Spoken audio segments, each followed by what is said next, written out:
Hello, hello, hello. Welcome to the stream.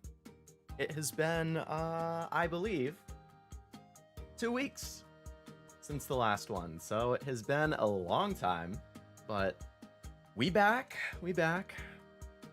Between the trip and concerts and convention and Thanksgiving, I've been very, very busy, but,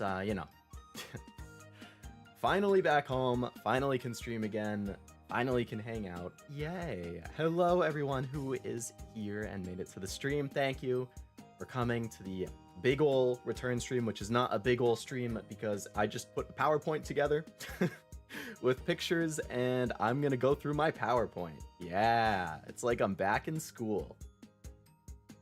Hello Havu, hello Play, hello Davis, hello Zali, hello Master. Hello, anyone who may be lurking. Welcome. Welcome. How many slides is this? 65. We have 65 slides. Yay. There's no text other than titles. It's just pictures. It's easy. Don't worry. It's not going to take long. But I hope everybody has had a very nice last couple weeks. Hopefully everyone had a nice Thanksgiving if you're from the US and celebrated it. And if you're not from the US, then hopefully you had a nice week anyway. I don't know what's holidays might have happened in other places. I don't know. I think like Canada's was a while ago. I don't know. Hopefully I don't sound particularly congested either. I mentioned in Discord, I had a case of the con flu, which I'm not 100% recovered from, but a lot better than I was earlier in the week. So I'm way less congested now, I think, but maybe you can still hear a little bit of it. I feel like the background audio is kind of quiet, so I'm going to turn that up a little bit. Oh, it's because my desktop audio is super quiet. I see, okay. I'm rusty because it's been 2 weeks. Play, I know you went to ANYC. How did you feel about it? I forgot my presentation. I'm not presenting. Wow, all the burden's on me, huh? I see how it is. I see. Just because it's my stream, I'm expected to do the presentation? That's so unfair. I don't know if I can ever forgive the people in chat right now for not having your own presentations about Anime NYC, even though you didn't even go, or most of you didn't go. I was expecting all of you to have presentations ready. So frankly, I don't even know what to say. I have this beautiful title slide. I know. You can tell that I probably spent like 3 hours just on this one page here. Anime NYC, powered by Crunchyroll. 2023. And there's me in the corner.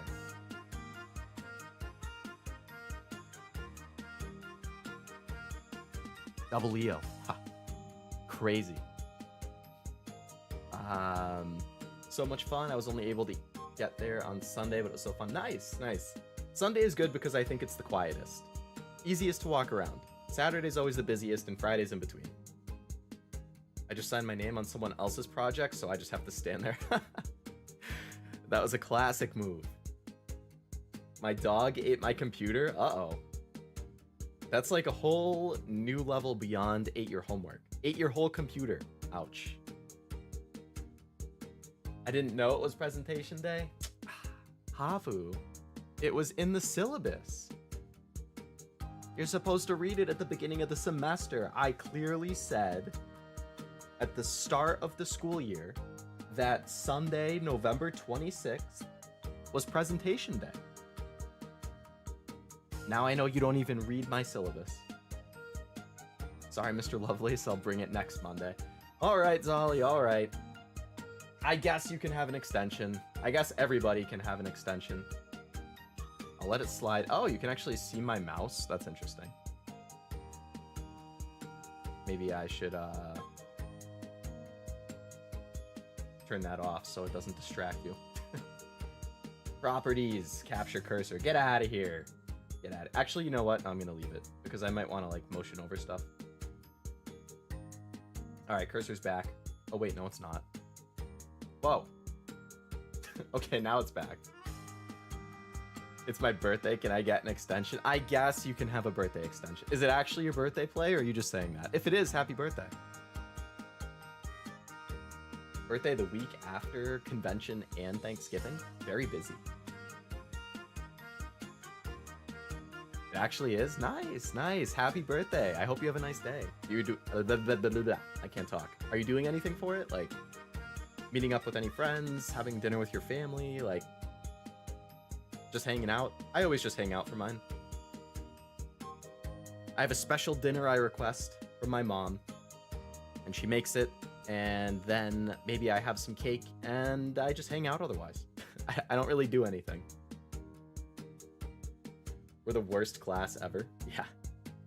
Terrible. Gonna make me retire as a teacher.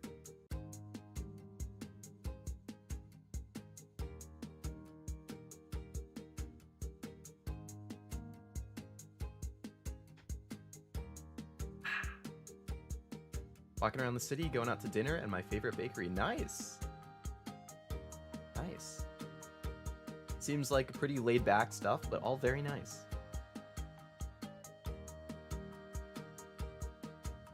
Can't go wrong with just dinner and dessert. It is a classic, but for good reason.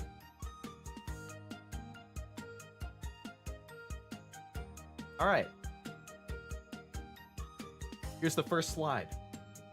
Whoa. Whoa, what is this crazy high quality PowerPoint? Day one, this is what it looks like when you walk in. They've changed the entrance, I think, every single year I've gone. So it's always interesting, like, what door I end up having to go in. But when you get to the actual main convention, there's the big, like, queuing area where everybody heads in here. There's always the humongous banners and displays with ads for different anime and stuff. And then the main show floor, you can barely see it, but it's like through those doors. That's where all the exciting stuff is. But you got a nice big ad for Oshinoko, which I actually just watched a couple weeks ago. I thought it was pretty good. And they just released a new key visual for season 2, like today or yesterday. Spy Family, of course, also great. I don't know what this thing on the right is. The Boy and the Heron. I think that's the new Ghibli movie or something. Either way, that's what it looks like when you enter the convention center. Very tall ceiling. Leo's the one teacher that everybody likes. That would be nice.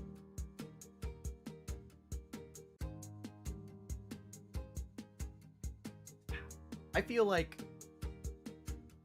I would be a decent teacher. Not great, but definitely not bad. The structures they build are crazy. Some gets... Yeah. I can't even imagine something like Anime Expo, which is the humongous one out in California. This one in New York City, I think they do like somewhere around 20,000 people a day or something, which is, you know, a lot. But it still pales compared to like Anime Expo. Or I'm sure like San Diego Comic-Con. I can't even imagine how big that is. The fit, oh yeah, I forgot I put this in. That's what I was wearing on the first day. I have this nice Licorice Recoil shirt that I imported from Japan. I know, I'm pretty crazy like that. I don't know if anybody here watched Licorice Recoil, but good show. I think they announced a sequel at some point, but they haven't really said anything about it. But you have Chisato and Takina here, main two characters. And then I like the dialogue there. Wouldn't it be more exciting together? Let's go, partner. Good stuff. And I have this like Ereshkigal sweatshirt from Fate. It's like a if you know type sweatshirt. Like this little icon, the yellow one on the right. That's like symbolic of Ereshkigal. That is me wearing it, Master, yes. Yeah, that's a selfie. I'm great at taking selfies. And by great, I mean horrible. But yeah, no, you're gonna get a fit picture for every day. I wore the same sweatshirt every day because it's a nice anime style sweatshirt, but I changed the shirt, of course. I'm not some degenerate who wears the same shirt for 3 days. Poetic. Thank you, Taishi, thank you. I know, my prose is pretty impressive, I must say. If Leo was a teacher, it would probably be in science. Yeah, some type of science, or like introductory math. Don't ask me to teach you about derivatives because I forget what they are.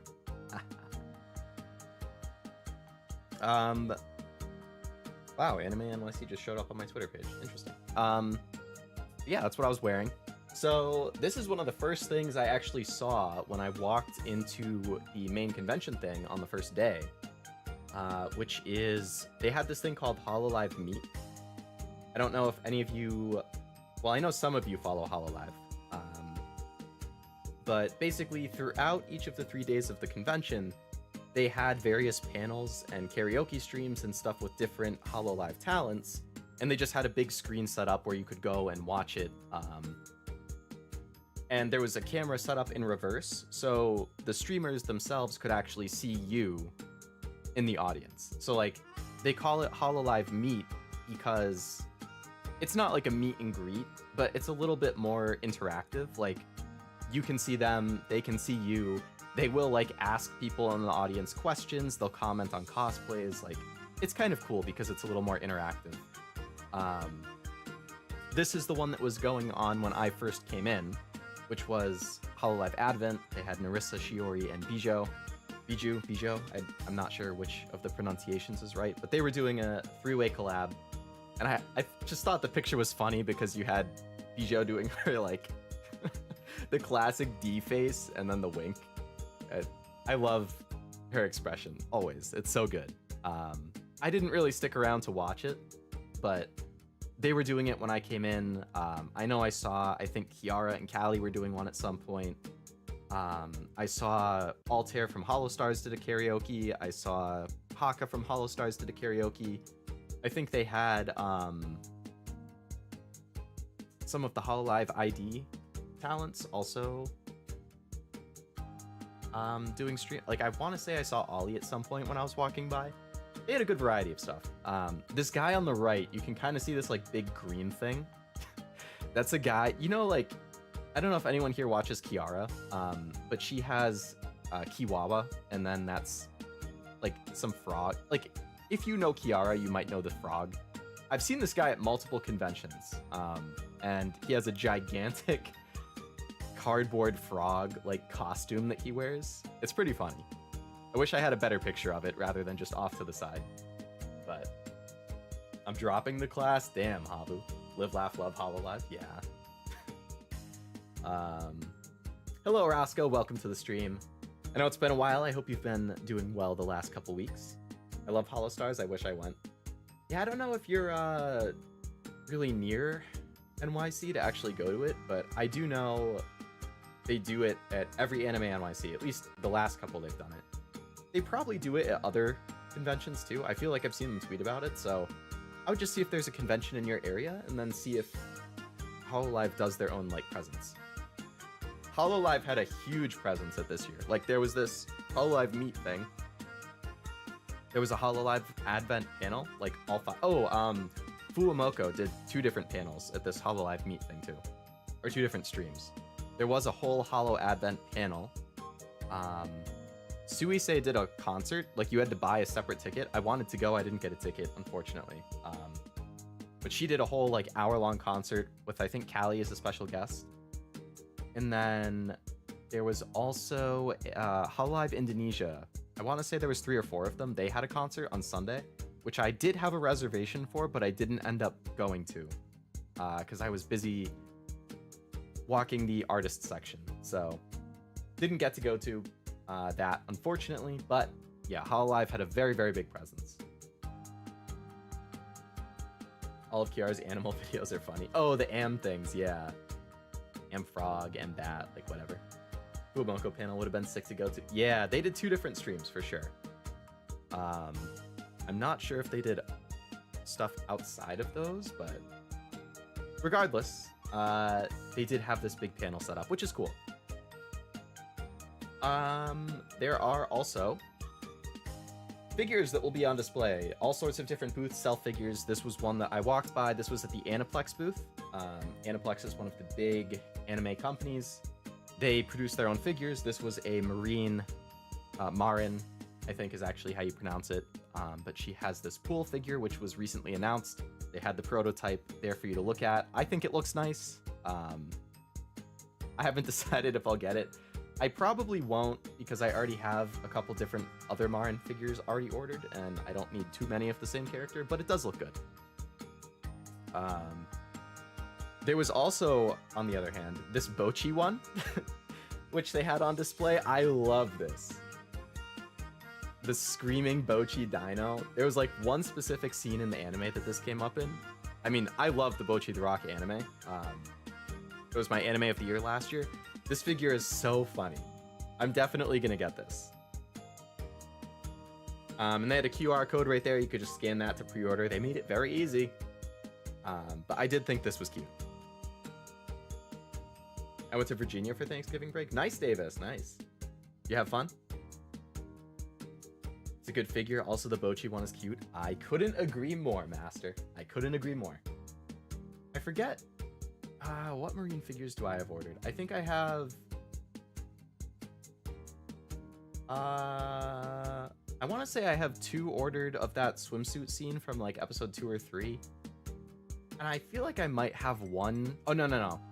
There's just like a normal uniform one that I was looking at, but it hasn't gone up for pre-order yet. So I'm waiting to see how it looks when it gets colored. I was by the beach. Nice.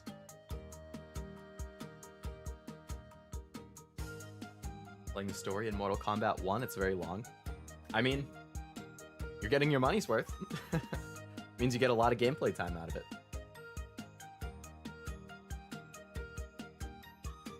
I forget if I've said, I'm actually not much of a beach person, because I don't like the ocean. Like, I mean, I'm a homebody, first of all, so I would rather stay at home. If I was gonna go somewhere to swim, I would rather go to like a pond or a lake. And then a beach would be probably my last choice, but yeah, I don't like the smell or the taste of the salt water, and then the ocean freaks me out. But I do think the beach is very pretty to look at. This was another display that was set up at the Aniplex booth, like right around the corner from where they had those figures. I thought it was fitting because I had my Licorice Recoil shirt on for this day, and then I found this display. Those are like life-size, I think they were life-size, or close to it, standees of the characters. The main 2, Chisato, Takina. I like Takina a lot. She was one of my favorite, or one of my best girls from anime last year. And then the other stuff they have on display, some of it's just for display, but some of it was like actual merch that you could buy. This like tote bag that you can kind of see next to Chisato. My friend couldn't go to Anime NYC this year, who I usually go with. He really wanted the tote, but unfortunately it was already sold out when I got there. And I got there like, I don't know, an hour and a half after it opened. Like, it's not like I got there late. But it was already sold out by then. So it must have been a really popular tote. Also, I just spilled tea on myself while I was talking. So that's nice. But yeah, this was a nice display. The shirt over here next to the tote you could also buy. I liked the like plushie they have in the bottom right corner as well. That was from a really good scene in the anime, which was popular. I think this girl on the right was cosplaying the main character from Honkai Star Rail.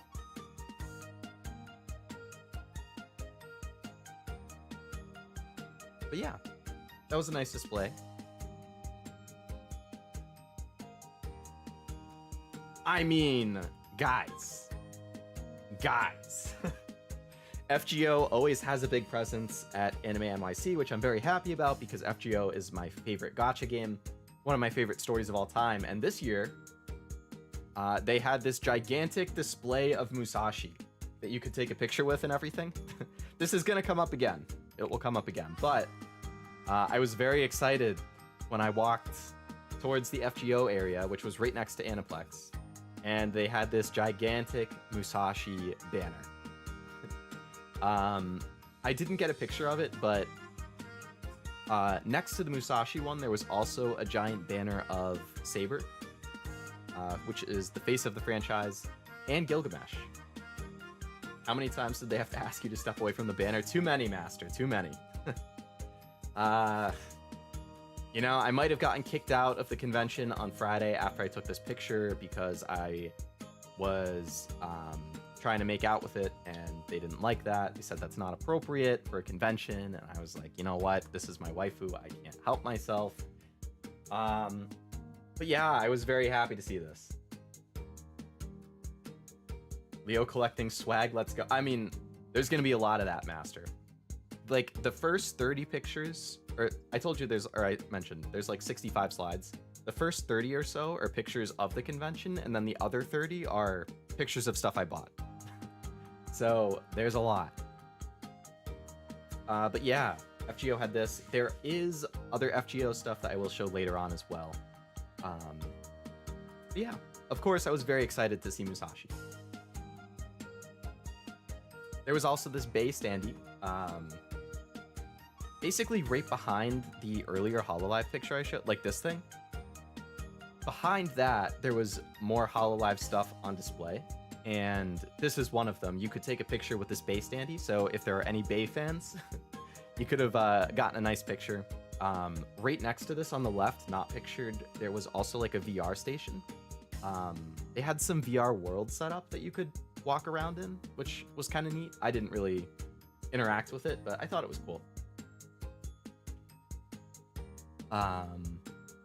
No making it. I know, it's so unfortunate, Davis. Like, come on. BS. It's my wife. You can't deprive me like that. I'm sad there's no cool checkerboard or star transitions in this power. Ah, you're right. See, okay, so here's the thing. I made a PowerPoint, but I saved it as a PDF. So unfortunately, since it's a PDF, it's just like the list of pictures with no neat stuff. Yeah. Love Bay's design. Her energy is too much. That's fair. That's fair. I really like her design as well. She is very energetic. I also prefer like the more laid back type streamers. I've mentioned it before. I myself am obviously a very laid back streamer. If I'm watching other streamers, I prefer the laid back type, but every once in a while, I do like the energetic type. Bay is one of the ones who I do like. Bettle from Hollow Stars would be another example. Hello, Mario. Welcome. Hope you've had a nice couple weeks. I'm just going to say at the start, though, please don't roleplay in the chat with a bunch of stuff.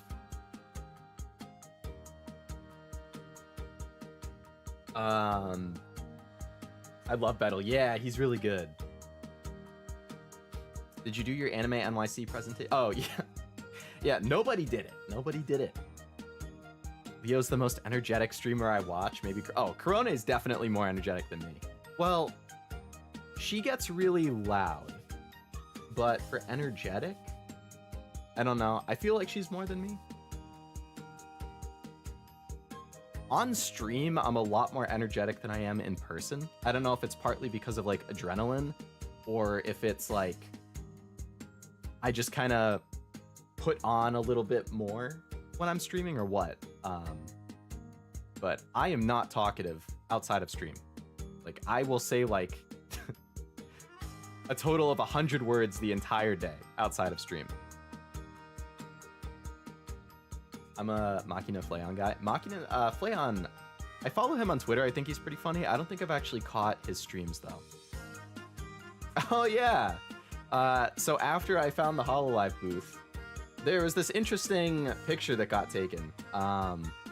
There was an Oshinoko photo booth where you could take a picture with I, which is the face of that series.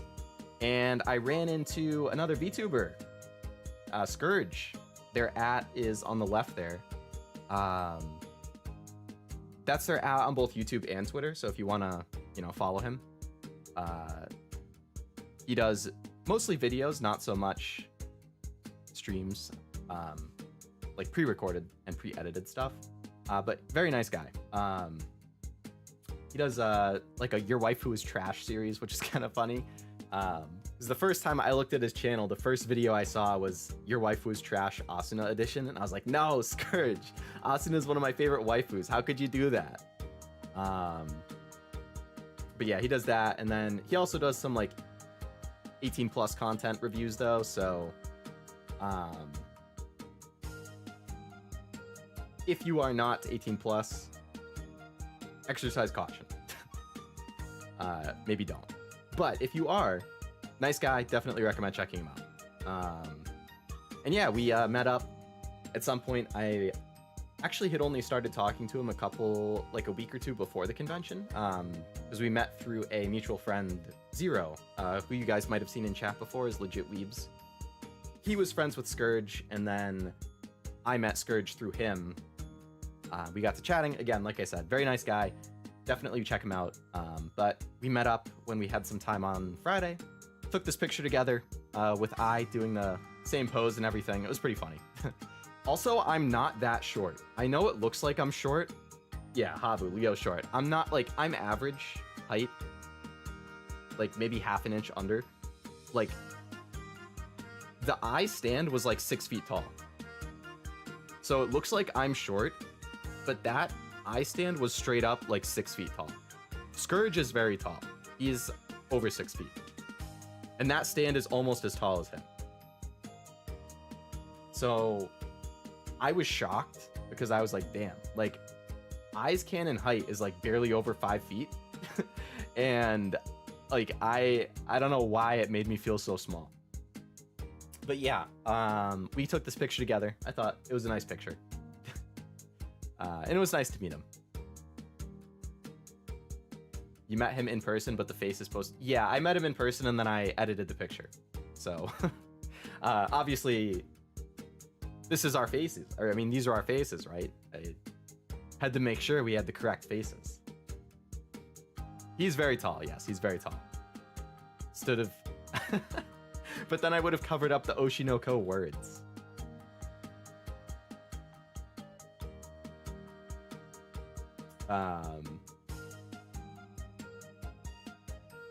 Looks exactly like his VTuber. Yeah, I know. It's crazy that I went contacts all 3 days. I know. Shocking. Did not have the normal glasses.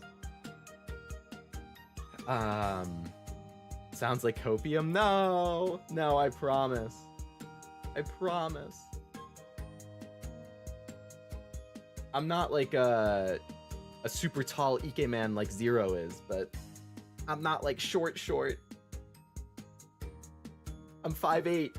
It's not that short.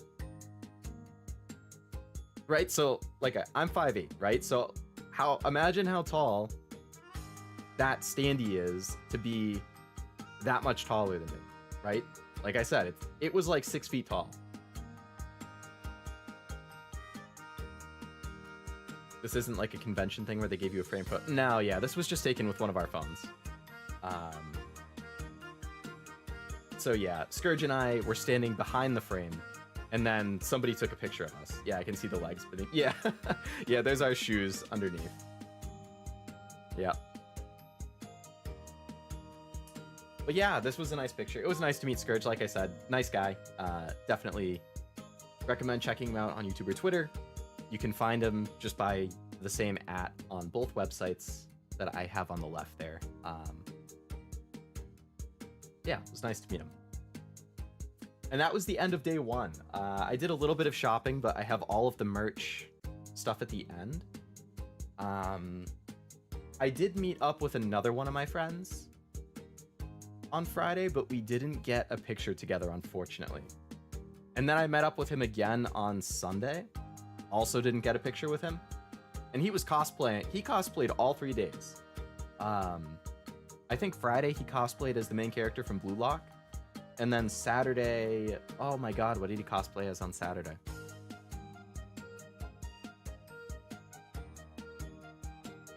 I'm blanking what it was. And then Sunday he cosplayed as Joseph from JoJo. Scourge, actually, here on the left, he was cosplaying. I don't know if people know what it is. If you don't, it is one of the characters from Cells at Work. I'm also blanking on the name. Killer T Cell, I think maybe. Yeah, that's what he was cosplaying as. I wasn't. I've never cosplayed before.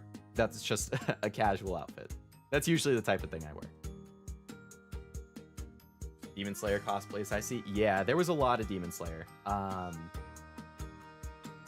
Demon Slayer and Genshin, I would say, are the two series I saw the most cosplays from. And in Artist Alley, the amount of Genshin art, so crazy. One of my friends in 6th might be taller. I'm 5 feet, I'm 6 feet. Damn, a whole foot difference. 6 feet though, you're very tall, play. Triple cosplay, now that's dedication. Yeah, he did 3 different ones. He really likes cosplaying. I'm 5.1 feet. That's something. Killer T-Cell, those guys are chads. He fits the bill with his height. Yeah, he definitely does. Same thing on Sunday, so many Genshin and Demon Slayer. Yeah, it was very, I mean, they're both very popular. Like, Demon Slayer is arguably probably the most popular anime that's currently airing. Like, ongoing, I should say. And then Genshin is, like, the biggest gacha game, so...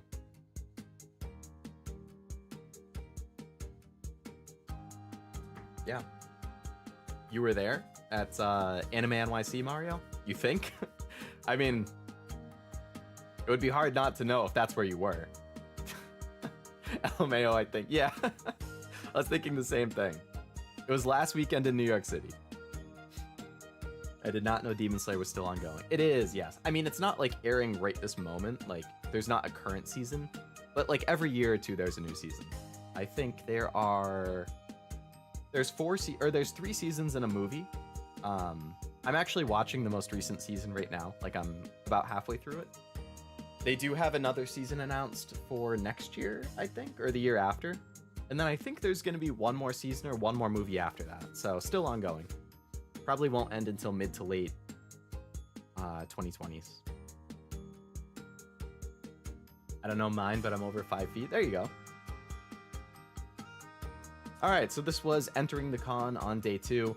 This is an actual picture I took inside the convention. Like I mentioned before, you can see on like the left and straight ahead, those are the doors to like enter the actual convention hall.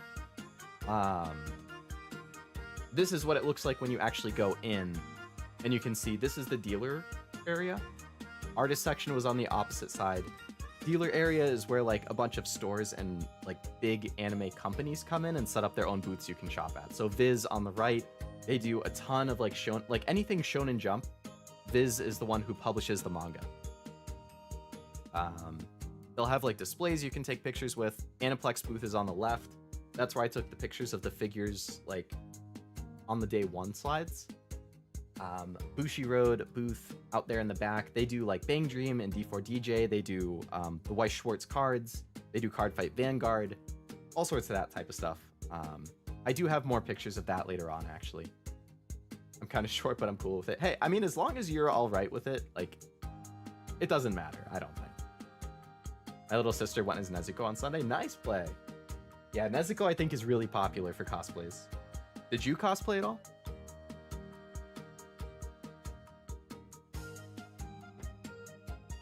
What is this? Slide 12 out of 65. Okay. Not too bad. We're making good timing.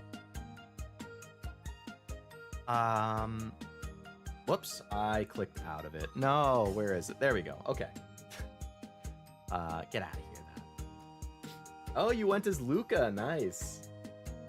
Luca was probably the first male VTuber I actually watched.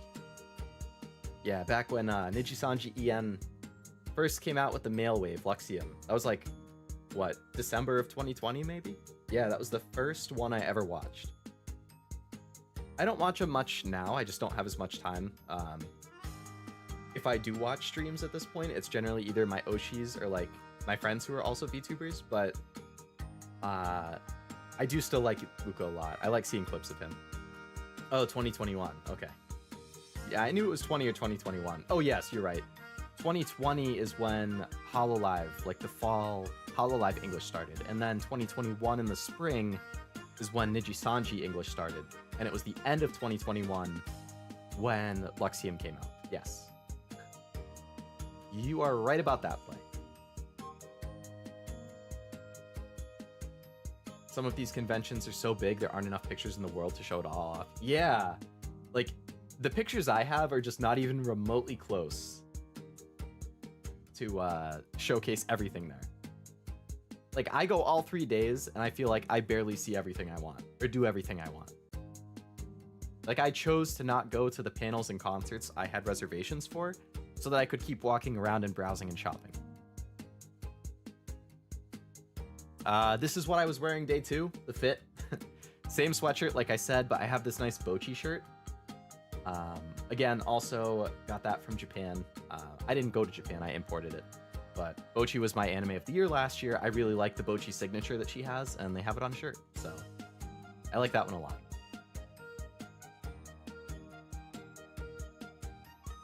I usually don't wear stuff that have big designs. Like, I like more simple or plain things, but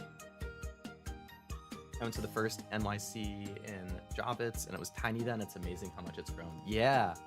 The first one I went to was 2019, and I think that was the 3rd year. I want to say it started in 17, right?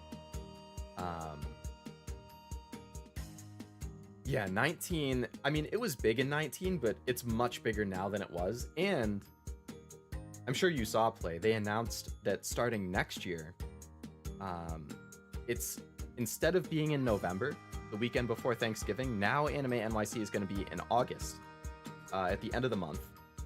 And they're going to take the entire Jobbit Center. Like, right now, they only have part of it, but they're going to, starting next year, have the entire convention.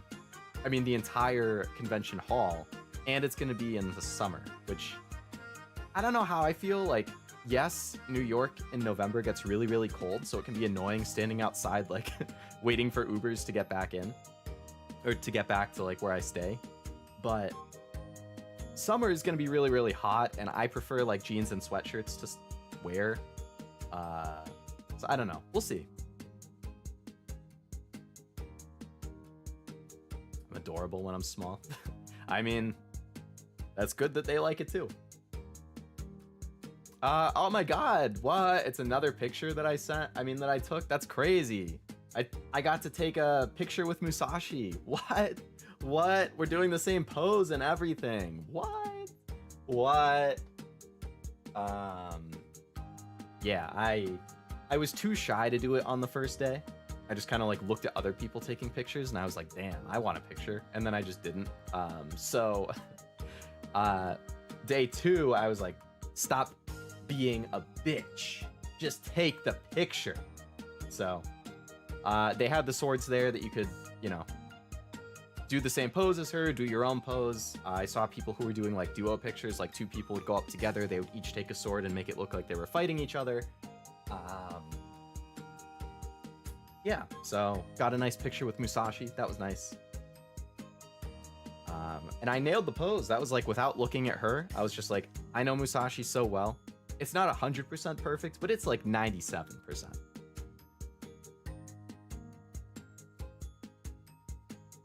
I like the shirt. Thank you, Mario. Thank you. It also gets so hot in New York. Yeah, exactly. Dream team for real. For real. I think this is the only other face reveal picture, though. Yeah. I want to say there were only 2, and it was the one I took with Scourge, and then this one with Musashi. Y'all look cute together. Thank you. I mean, we are married, so I would hope we look like a nice couple.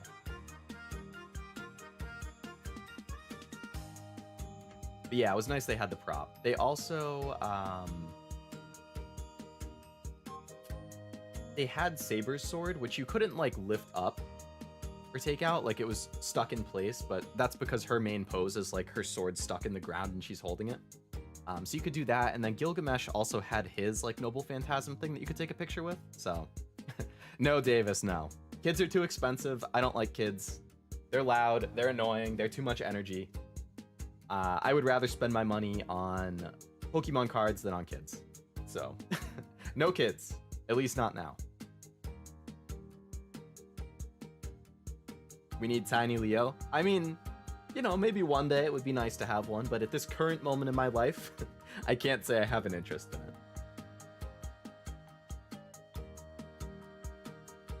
Just living the nice married life with Musashi is all. This is back at the HoloLive booth. I walked past it again on my way to Artist Alley. They also, in addition to the Bay standee that was around the corner, they had standees of YuGiOh, who is the owner of HoloLive, and Achan, who is a very popular staff member who also is a VTuber. You could take pictures with them if you wanted. YuGiOh himself, like actual YuGiOh, was at the convention. I don't know if anybody found him and got pictures with him, but I know he posted a picture of himself at the con. So I thought that was cool too, but there was the cardboard cutout there that you could take pictures with if you really wanted to. That was nice, just more photo ops. This was a Persona 3 Reload PC case, which I thought looked pretty nice. This place also does like HoloLive PC cases, but they had this Persona one, which I thought looked really neat. And I'm definitely going to be getting it when it comes out. I think it's February. I won't be playing it right away. I haven't decided if I'll even do it on stream, but it comes out like a week and a half before my 1 year and like 2 weeks before I would want to do like anime awards or something. So I don't know when I'll have time for it, but I am going to get it and play it at some point. YuGiOh and Achan would love to. Yeah, it's nice that they got the personality there. Is that Leo? It is me. Yeah, there's my reflection at the top. Yeah, when I was looking at the picture, when I put it in the collab, I'm not in the collab, in the presentation, I was like, oh, my face is reflected. That's funny. Yeah, unfortunately, I'm not part of the design. It's just the reflection. When I was taking the picture, you could see myself there. But it's like I'm an honorary member.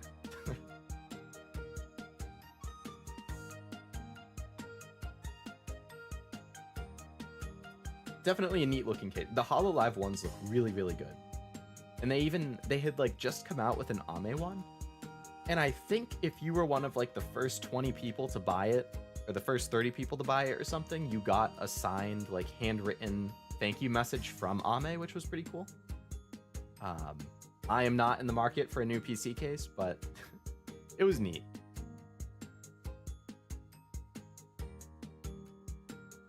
This is another example of stuff they were selling at the convention. So for those of you who don't collect figures, Good Smile Company is one of the biggest figure manufacturers in like the industry. They do the Nendroids, which are like the chibi looking things that you see here. They do the Figmas, which are like the posable action figures. They also do scale figures, like the 1/6, 1/7, 1/8 scales.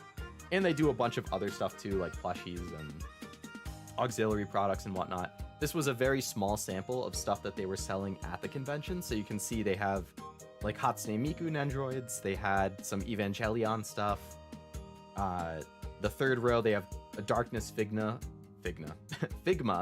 from Konosuba. They have Nendroids of Spy Family, Chainsaw Man, Mob Psycho, Demon Slayer, Fairy Tail. They had a bunch of other stuff too. This is just one picture that I took.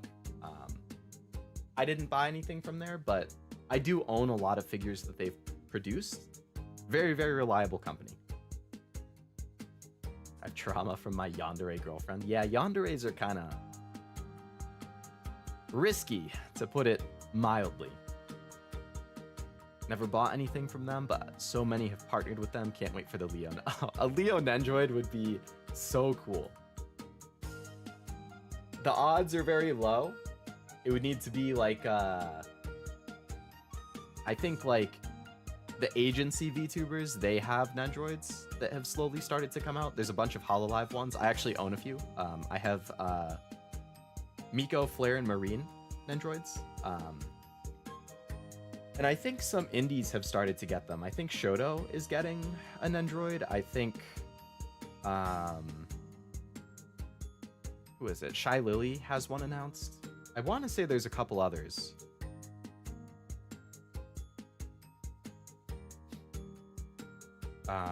Neo, oh my god, I can't talk. Leo Nendroid is needed. I would buy 20. I'll let them know, you know, if they think they can make money off it, maybe, just maybe, they will actually make one. You never know. But like I said, this was just an example of stuff that they were selling there. And I like when they put it on display so you can actually look at it before you buy it. Definitely nice. I know Vox has one. Yeah. I think Neji Sanji... Does all of Luxium have them announced, or is it just Vox? I would get a Millie one if they make one. Millie is my Neji Sanji Oshi, so... that was my last picture for day 2. So day 3, this was entering. It was actually taken at a different angle. Like, rather than looking at the entrance itself, this was the exit that I was looking at. But I wanted to take this because they had the big Fate Grand Order banner off on the side. And YuGiOh, like I said, my favorite gacha game. Love the game as a whole. So I thought it was neat that they had a giant banner. This is actually going inside, same area that I walked into last time, but there's a bunch of other people. You can see there's some Demon Slayer cosplayers on the left again. I'm not sure this red suit, if that was a cosplay of something. But you got some One Piece cosplayers, like right under the Zom 100 sign. Just, it's always really fun to me to see the cosplays. And I've said before in a different stream that there's a lot of times that I would like to take a picture with the cosplayers because I really like the quality of the cosplay. I really like the character they're cosplaying, but I'm just so shy that I never end up asking. So I was just admiring cosplays from a distance. Maybe one day, maybe one day. I love streams. That's good, Mario. That's good. I too like streams. Very good way to watch and listen to stuff. The fit for day 3. This is a clothing brand called Umai. I first discovered them at, I want to say, Anime NYC 2019. I got a couple shirts. I really liked it. I don't think I've seen them at a convention since then, but they have an online store and they come out with new designs like every week or every month. They have a lot of really nice ones. This is one of my favorites. It's very much a me IRL type thing. I think that's probably like my resting face. Yeah, I really like that shirt. And again, same Aresh Girl sweatshirt. I had to learn to get over that too. Now I try to think that they put in all the work. Show off to others so they want people to see it. Yes. I have heard the same thing. Like my friend who cosplayed all 3 days, he said the same thing. He was like, no, dude, like if you see a cosplay, definitely ask to take a picture with them because they will be super happy that you like the cosplay, that you like the work they put into it. And Allura and Ezume, who you guys know I've collabed with numerous times, they also have cosplayed, Allura more so, and she said the same thing. Like, definitely ask to take pictures. People will be really happy. So it's like, I know in my head that they'll be happy, but I'm still shy, so usually I don't. I'm gonna take a nap because I'm sleepy. See ya. Sounds good, Mario. Hope you have a nice nap, and thank you for stopping by. Shirt's dope, stylish. Why, thank you. Jacket goes well with anything. It's a very nice jacket. It is a very nice jacket. I think brighter colors it doesn't go as well with, but I prefer darker clothing anyway. Like, I wear a lot of blacks and dark blues and like maroon and stuff like that, so grays. Like, I like all of the dark colors to wear, so this is more stuff from the Aniplex booth. You could actually, like, they had a bunch of their own stuff they were selling other than figures. On the left there, that's a Gurren Lagann tote bag. Gurren Lagann is one of my all-time favorite anime, number 2 on my list. I didn't buy it, I just thought the design was cool. On the right, that's a shirt for YuGiOh. It's one of the anniversary art, I think. I don't remember which year, but I like the art. I, again, didn't buy it, and the reason is because on clothing that have like designs for art or logos or text of some sort, I like it to be on the front. I much prefer shirts and sweatshirts that have the design on the front. This was on the back. That's the back of the shirt. The front had like a little logo in the corner, which is fine.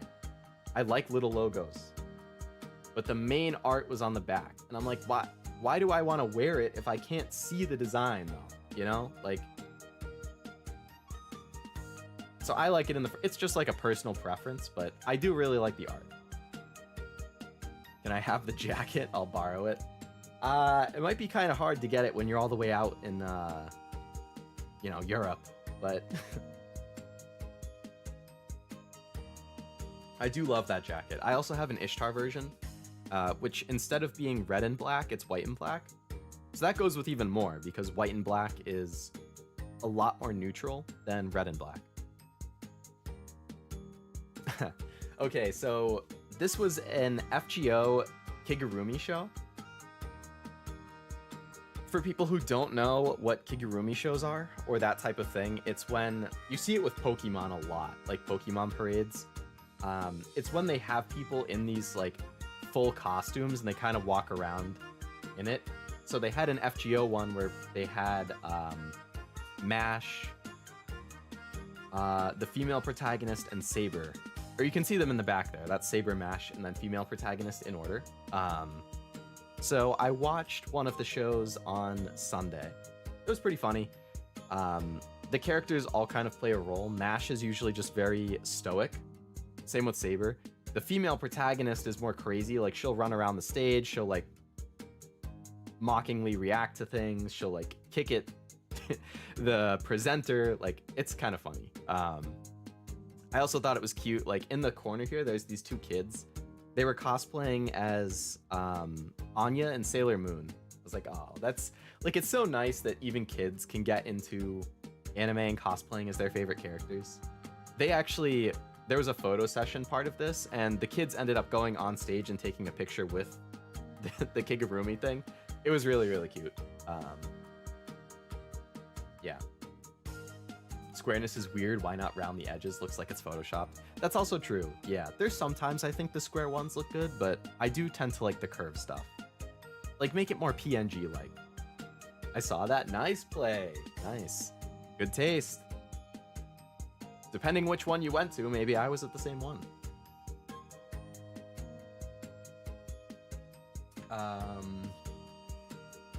This was more pictures from the same Kigurumi show, so at this point, the female protagonist one, which is the quote-unquote crazy one, had also come out.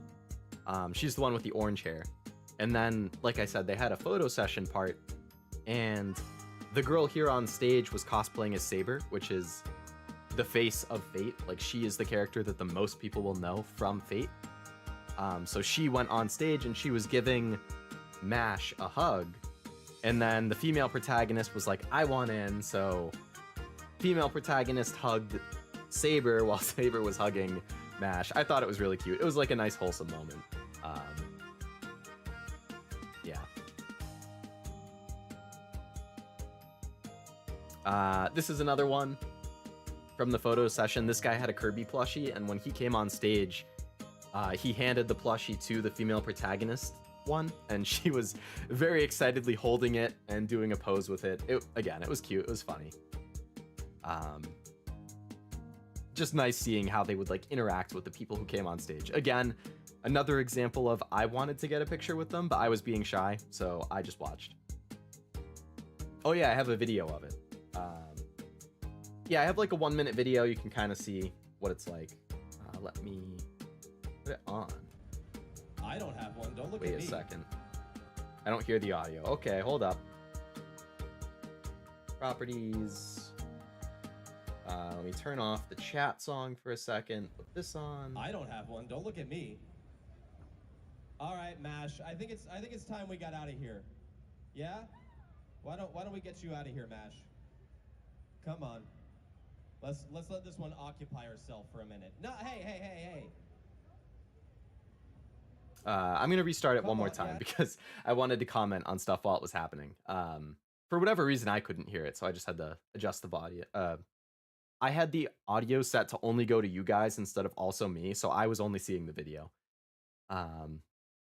Hello, Ved. Welcome to the stream. All right, I so don't have one. Don't look at me. she's actually holding a summon All right, ticket, Mash, I think it's, which I is think what it's you time use we to get out of here. Yeah? summon characters in the Why don't game. we get you out of here, Mash? Come on. Let's let this one occupy herself for a minute. No, hey. So again, she's acting crazy. She's like kicking Come at the on, yeah, mash. it's She's okay. stomping because she gets annoyed. She's not paying attention to you now. They need to have people come out and like help guide them because she's it's got so other hard to things on move her mind. around in them. Or what passes for her mind. Yeah, okay, you want to do a dance? We got some people like motioning for. Can you do a little dance for them? This is the dance she does when she's trying to summon 5 stars. Very impressive And dance, she's I just know. loving all this attention too. It's going to be a problem later. This goes straight to her head. Okay, are you ready to pack it in? You've got it. No. It's like, no, I don't want to leave. You've No, got an no. event to do, and you have a summon ticket now. Don't you want to go summon a 5-star? But they took her ticket. No. Okay, here's what I'll do. I'll put my St. Courts back there. Yeah? St. Courts is Alright, what you let's go. summon servants with. Ready? Yeah, no, here you go, yeah. Like bonks her head on the side trying to get in. Joke's on her, I already used it all. Joke's on her, I used it all. Yeah, so you know. It was like that. It was longer than that. They had them doing some other stuff before that. They had the photo session, but that was just a little clip from the end that I thought was kind of funny. Let me put the chat song back on.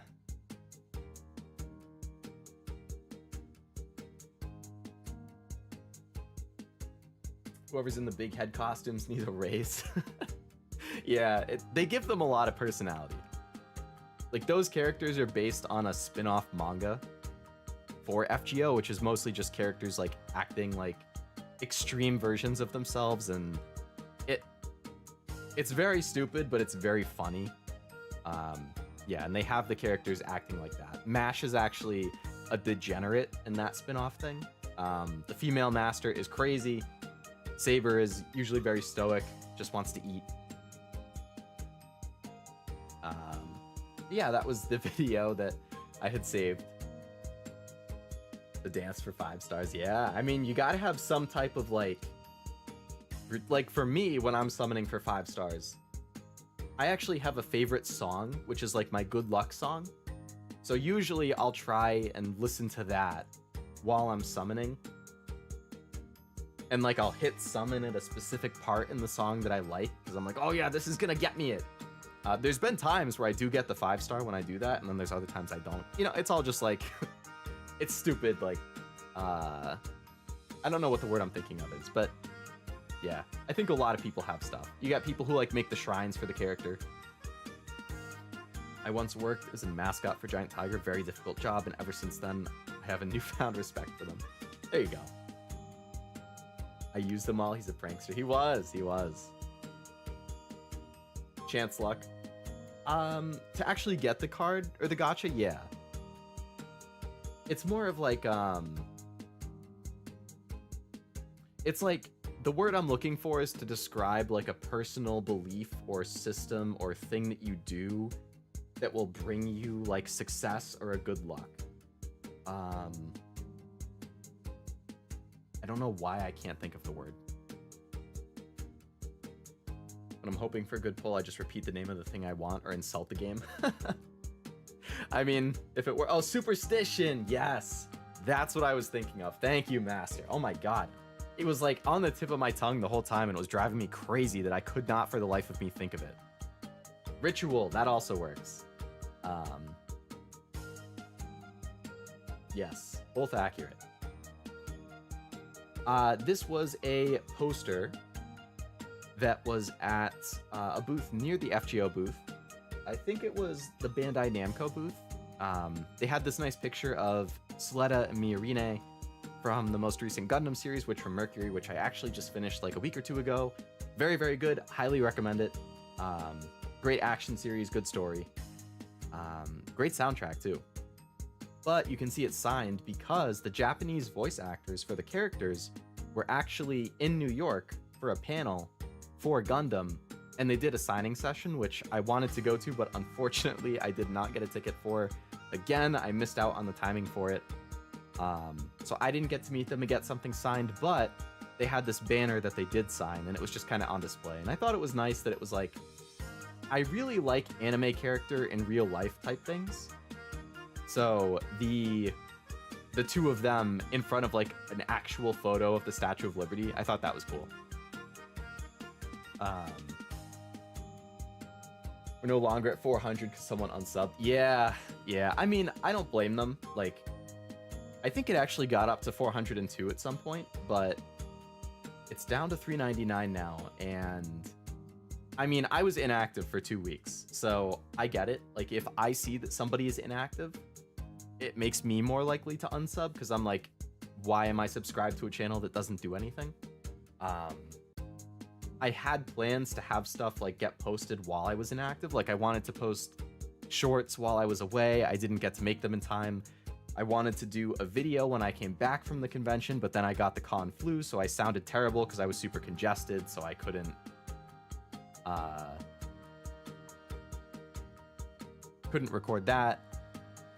I wanted to make some other shorts then instead of the video to post like on Wednesday and Thursday of this week, but then since I was sick, I was tired, I had plans on Wednesday and Thursday. It was just like, whoops. Yeah, I unfortunately just wasn't able to find the time to get stuff posted to still have content. So to somebody who doesn't like participate in the Discord server or follow me on Twitter or look at my community tab where I post like I'm going to be inactive for this time, they might have just been like a casual subscriber who was like, oh, this account hasn't done anything for a week and a half, 2 weeks.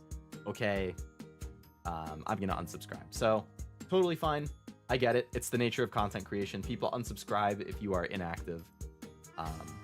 It's just how it is. I see 400. Maybe somebody subscribed while I was talking about it.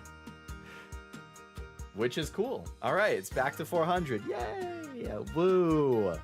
Road to 500. Yes. I don't know if you're watching the stream, whoever just subscribed, but thank you. I appreciate it. Congrats on being number 400.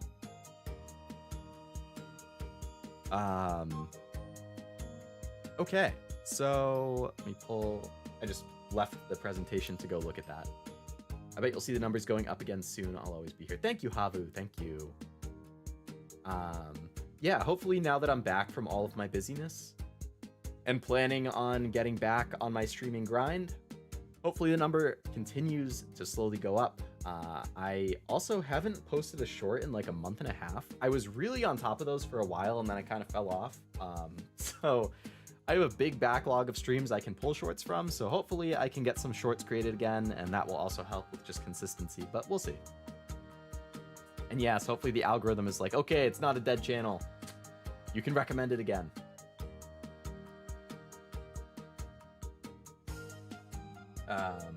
And yes, Master, definitely have to weigh the cost versus benefit. This was not bad. They actually did a free giveaway, or a free lottery, so you could enter the lottery, and if you won, you got to meet them and get something signed.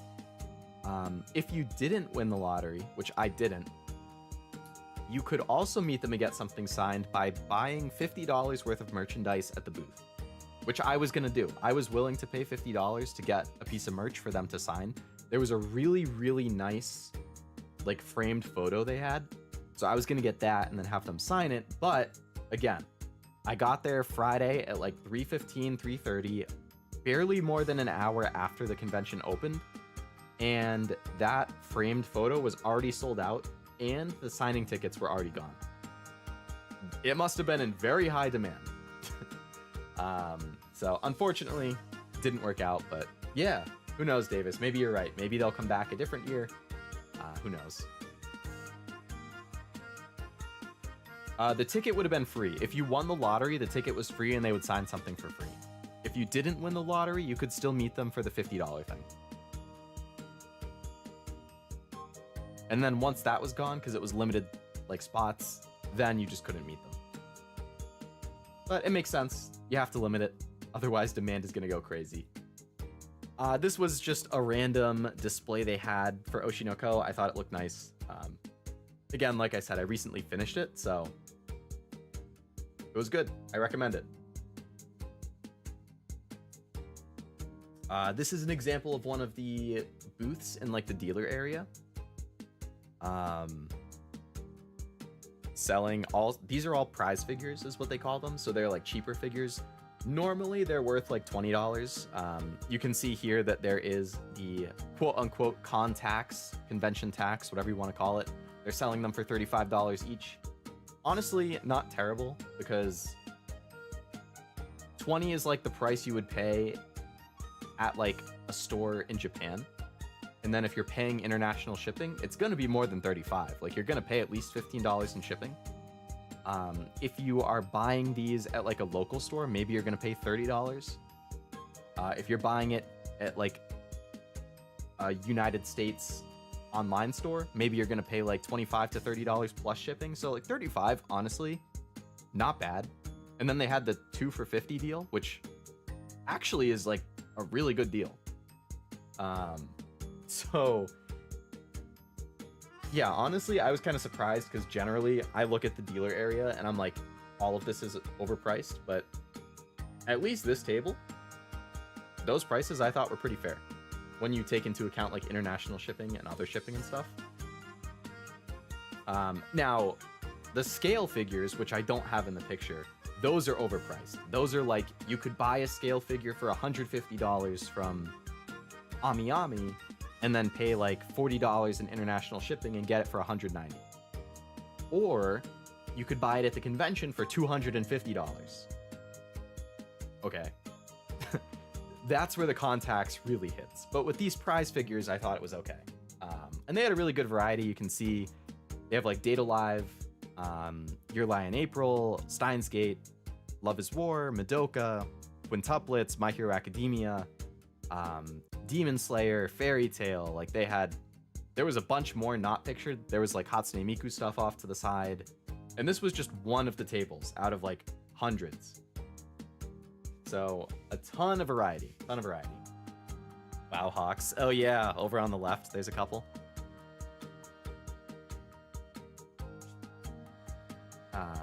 Have to wait for the life scale Leo figure? You want a 5'8" tall figure? But yeah, packing these after the convention ends must be such a pain in the ass. I would hate doing that. I am completely with you, Maths. Oh my god. I was gonna say Master. Like a lisp. Master. We all do? Damn. Alright. I'll hit up the figure companies. I'll tell them, look, if you want to make a life-size Leo Lovelace figure, 5'8", hit me up. I got the character ref for you.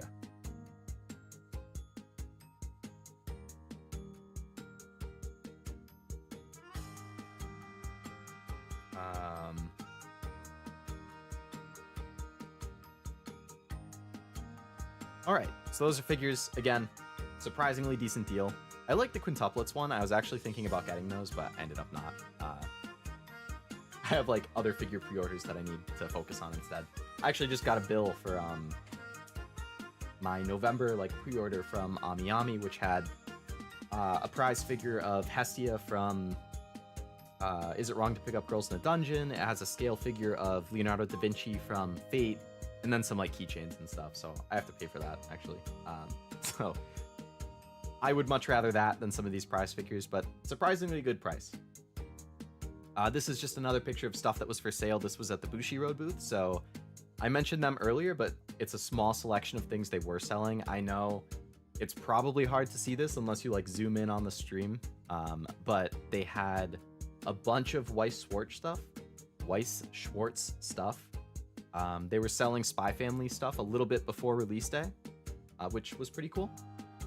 They had a bunch of other series. They had the quintuplets. They had Hololive, which sold out. That's one of the things over here that is marked as sold out. Love is War.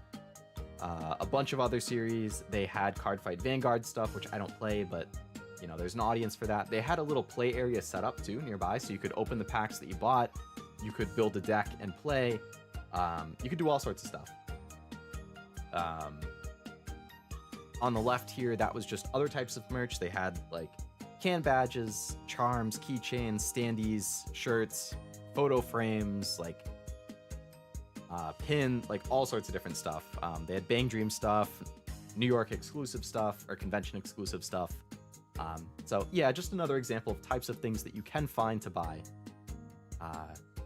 And I thought it was interesting to see what things sold out by Sunday, which is when I took this picture. Surprisingly, I mispronounced that again.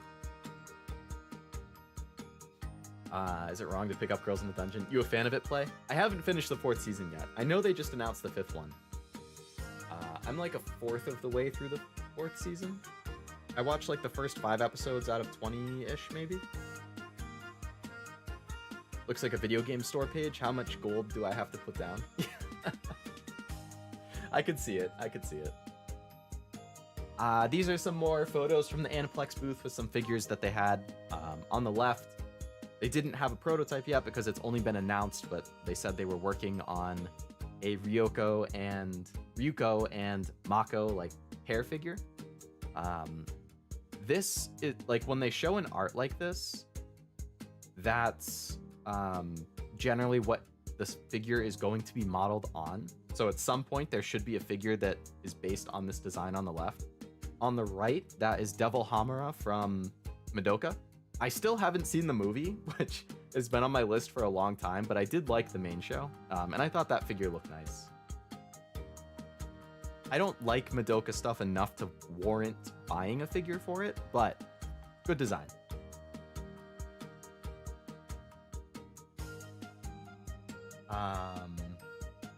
I clicked out of the thing by accident. No, that's not what I meant to click on. This one, there we go. Did you see the human vending machine? Was that an Artist Alley play? I did see an artist who had something set up where it was like, there would be like a sound that played and then they would hand you your merch like through a little slot at the bottom of their quote unquote vending machine. I think I saw like a waifu vending machine where you could like, it was some AI thing. I don't like AI, but it was like a funny idea to generate your own waifu using like, you know, you basically give them your preferences and then it will generate a character based on that, and then you would get like a print of it or something. Again, I think AI is cool tech. I don't support it in art. Unless it's like conceptualizing something. Like if you're using AI because you're trying to design a character and you're like giving it prompts to spit out things with that design so that you can kind of see, do I like this design? Like, does it look, you know, before you go to an artist and actually have them do it. Like, I think that's okay. Like if it's a prototype thing, but the actual art, I think it should be human. But that's a debate for another day. I don't support AI art.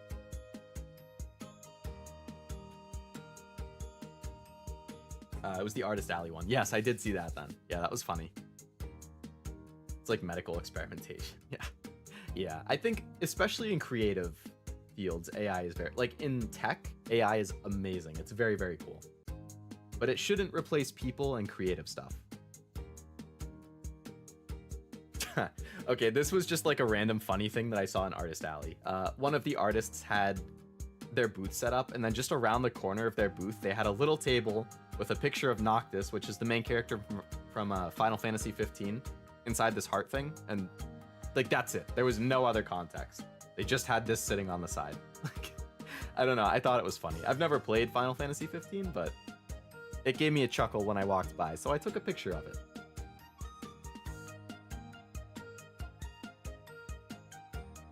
Generating images of proto-gens counts? I'm not sure what a proto-gen is. Is that like prototype? Same thing? Basically, I think it's okay if it's like visualizing something, but it's not actually like commissioning something, or it's not commercialized. Like nothing AI should be commercialized. Because anybody can type things into a prompt. You're not doing work, you're just typing things. Ending.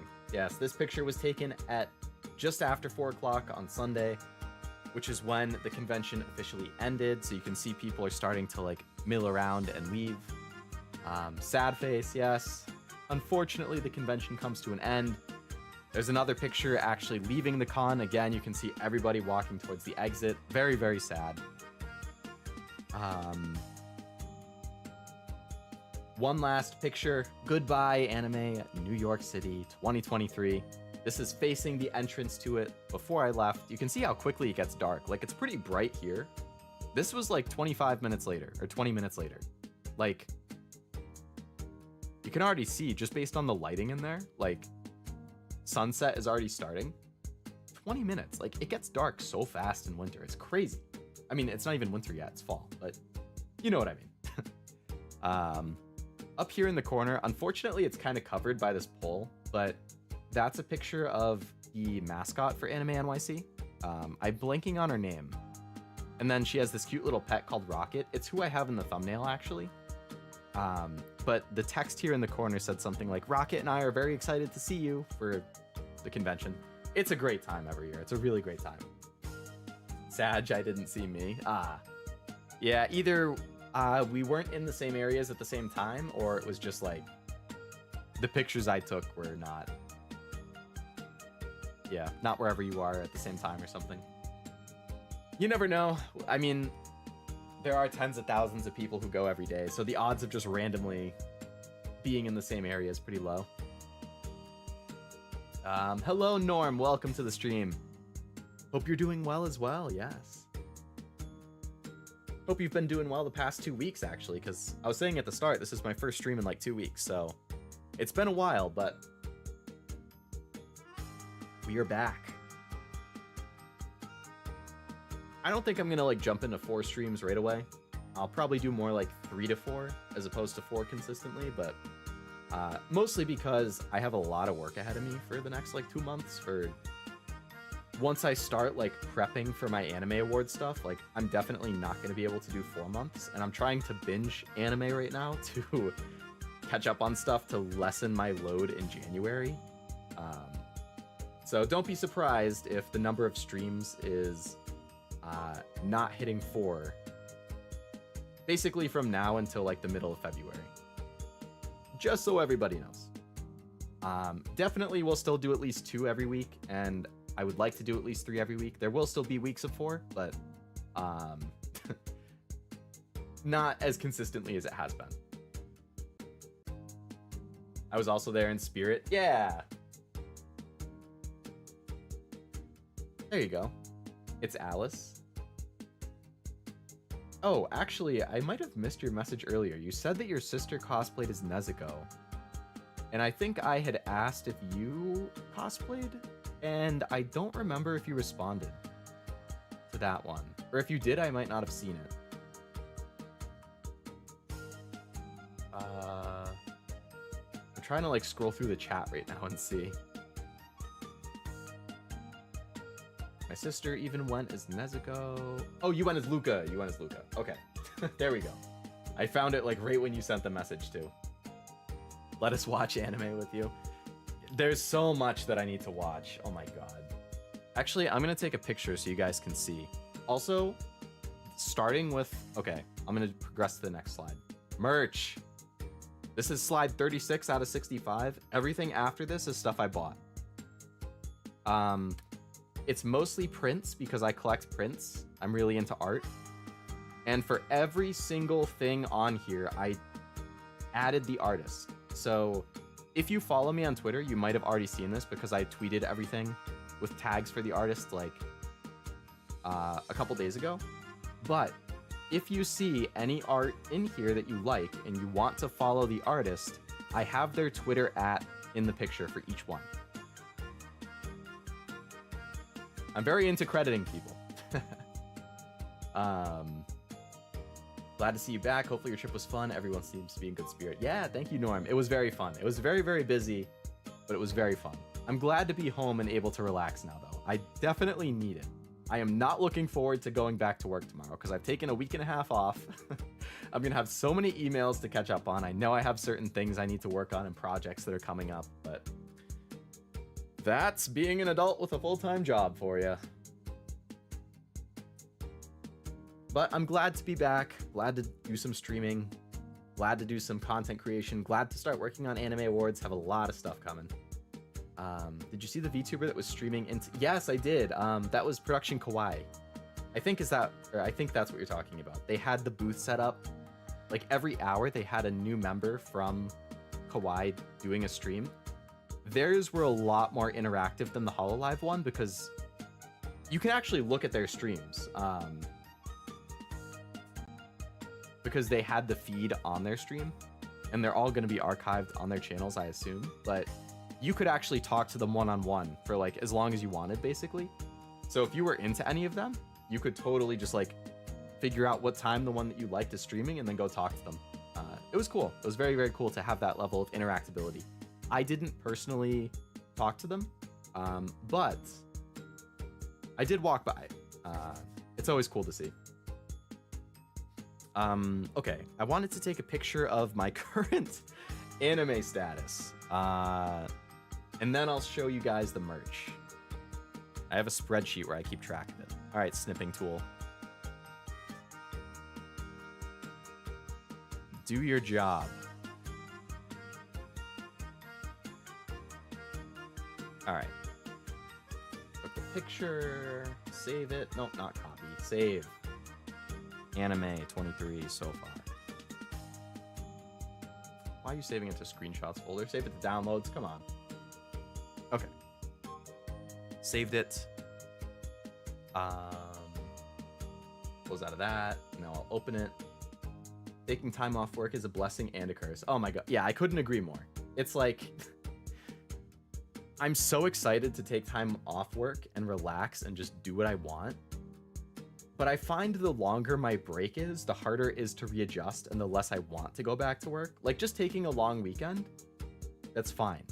But like if I take 2 weeks off, I'm like so stoked to not be working that when I actually have to get back, I'm like, ugh. All right, so I'm gonna open up that image. Could just stream the window, yeah. What be happening here? Hello Silver, welcome to the stream. That Danganronpa stream earlier, huh? We are going over my Anime New York City 2023 experience. So I just showed a bunch of pictures from the con. So just random things that I saw and took pictures of while I was there. We had Kigurumi shows, random merch and banners I was taking pictures of, outfits I was wearing. Got a picture of me here with Musashi, my waifu. I actually, all right, Silver, you can be the first one to see this. For anybody here who doesn't know, Silver is also friends with the Legit Weebs, the channel I mentioned earlier, and he is on their streams at times as well. Like he's on their current Danganronpa series. I think you've been on the Persona ones too, right? I haven't posted this on the Discord server yet, but you can see it here before I do send it to the Legit Weeb server. But I met Scourge at Anime NYC, and we took this picture together with the eye cutout, or the eye photo op they had. Yeah. I thought it was pretty... He was a nice guy. It was great to meet him. But I really like how the picture turned out. Hey, my goat. Yeah. So yeah, I've just been going through pictures and stuff that I took from the convention. And I was just, right when you came in, getting to the big kahuna, which is all of the stuff I bought, which is 99% just art prints. But yeah, I go crazy for the art. But before I show the art, I wanted to show how my anime watching for 2023 is going so far. Which such as this. Like I said, I have a spreadsheet where I keep track of it. So you can see here, to try and make it nice and organized, I split it up by season.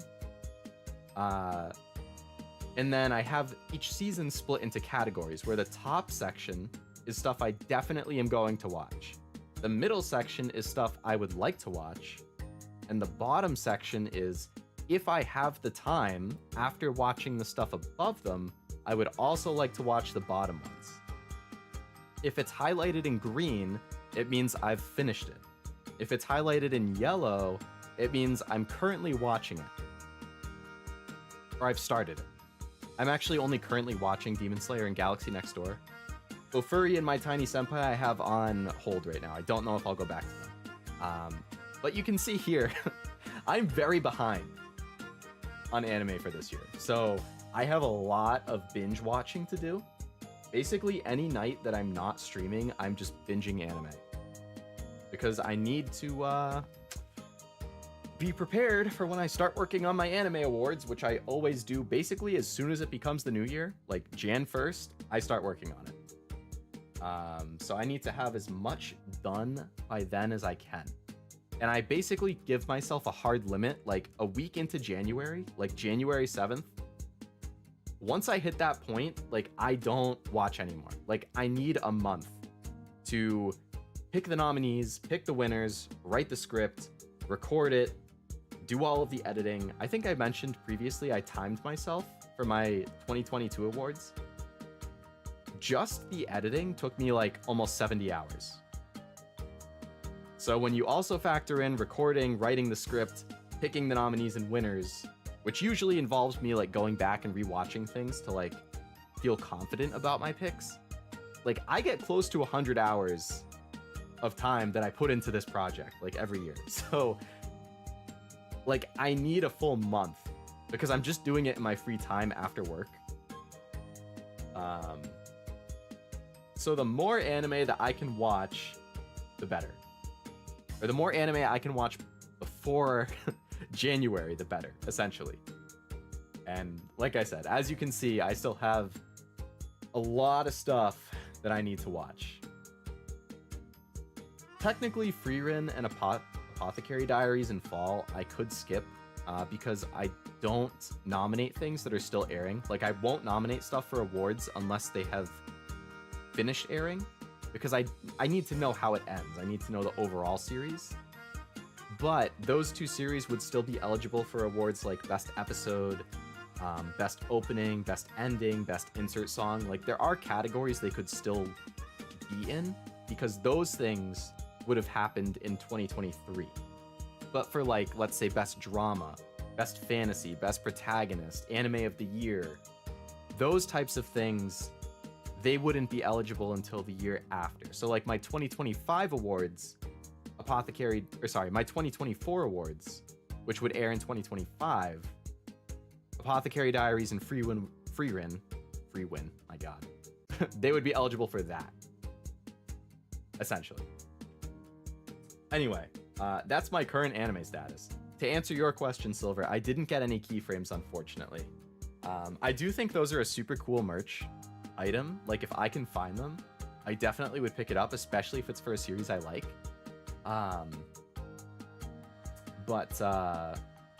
Yeah, I don't have any. I do have a keyframe collection from Violet Evergarden, though. Like, they published some art books, or KyoAni did. I think they were relatively limited runs. I can send you pictures later if you want, but yeah, I have 2 art books, which are like a collection of keyframes that they printed out for like the whole series, essentially, and you can flip through them. It's really, really cool. Dr. Stone was so good. I love Dr. Stone play. That's one of my like favorite shonens. Love the cast. It's just so fun. Time for me to head out. Glad you had an amazing Anime NYC. Sounds good, Play. Thank you very much for stopping by the stream. Always nice to see you. Glad that you had fun at Anime NYC too. Yes. I hope you have a great rest of your night as well. And hopefully catch you on some future streams. Anime streams? Probably not, Davis, because I think those are like a nightmare for copyright. I wish I could, but yeah, it's just copyright reasons make it really, really hard. Have to complete the series to get an idea to rank it. but certain categories don't require yes, exactly, Master, exactly. Like if it's a genre award, a character award, an overall like story or anime of the year, like you need to complete it to have the full picture, right? Like you can't just watch half of it and then say, oh yeah, this is anime of the year. Like, I don't know about that. But right, for something like best episode, it's just a single episode. Like you're evaluating it on that episode. So as long as that episode aired in this year, it's valid.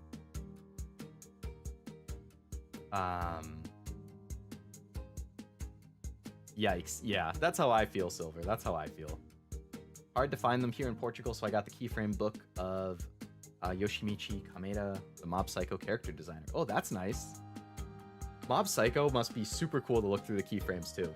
Especially for you, since you do animating. Like, Mob Psycho was such a visually impressive and creative series. Like, Bones crushed it with that.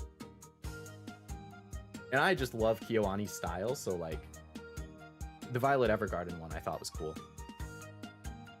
I actually have a very limited Violet Evergarden like framed art piece that KyoAni released too. I think it was limited to like 150 or 300 copies or something. It's really, really nice. It's not a key art, but like it's an exclusive like framed art that they released. Or sorry, not key art, keyframe. Discord anime stream? Yes, Discord you can get away with it.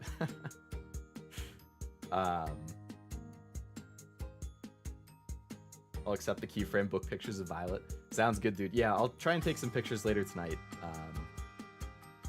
Like after stream and dinner and stuff, if I remember. If I don't remember, feel free to just message me on Discord and I can get you them at some point. I have it just sitting in my closet right now. I have a Gurren Lagann art book too. I don't know if that includes keyframes. I'd have to check.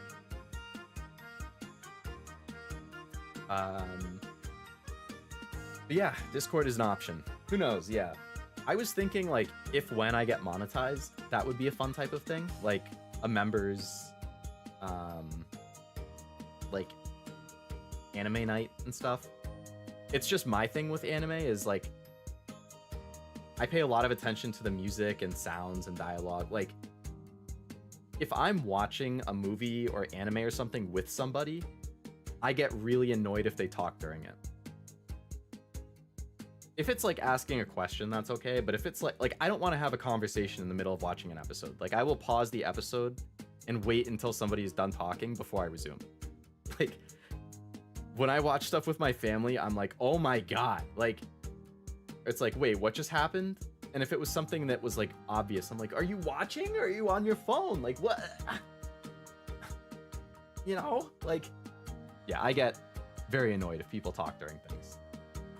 And my mom, like, we've had conversations about it before because she would always, like, just come in and start a 30-minute conversation while I'm in the middle of watching something. And I'm like, Mom, like, I'm doing something. Can it wait? Like, is it important? I mean, I get it. If it's important, totally fine. Anyway, point was, it would be like a silent thing. Like, you could chat in the text, but, like, I don't want to talk to people during it because I hate when people talk during things. It's like if I'm watching something with like, if I'm hanging out with my friends and we're like, oh, let's put on Attack on Titan. Like, let's watch the finale. We didn't do that. Most of my friends were not into the ending. I don't know. I don't know where I'm going with this. Anyway, it is an option at some point. All right, it's time. I have about 30 slides of merch that I bought. Like I said, if you like the art, I have the artist tagged, so you can go follow them on Twitter. Lots of great stuff in here, lots of different series. There are certain prints that I bought that I deemed a little bit too risque or a little bit too ecchi for YouTube. They're not bad, but like, I didn't want YouTube-kun to bonk me, so I didn't include those. I think there were 2 or 3 that I evaluated as it being like that. I did include those in my Twitter thread because Twitter is a lot more lax. If you are interested, you can check the thread and see what I didn't include here. And there's one print that I didn't include on Twitter or YouTube. Who knows what that is? It's not like explicit, but like Even on Twitter, I was like, maybe I shouldn't post that. Anyway, let's start with the merch. Kicking things off, I got these 3 prints from Lucid Sky, who is one of my favorite artists. I have met, or I've bought from them like 5 different times. Like every convention I go to, they pretty much always table at them, and I always end up finding some new stuff to buy from them. They do really nice stuff. So these are the 3 prints that I got from them. That's Freerin on the far left, I from Oshinoko in the middle, and then the Bocchi the Rock Kesoku Band group photo on the far right. Bocchi, like I said, was my anime of the year last year, so I was definitely looking for Bocchi merch and Bocchi prints. If I saw stuff, I wanted to get them.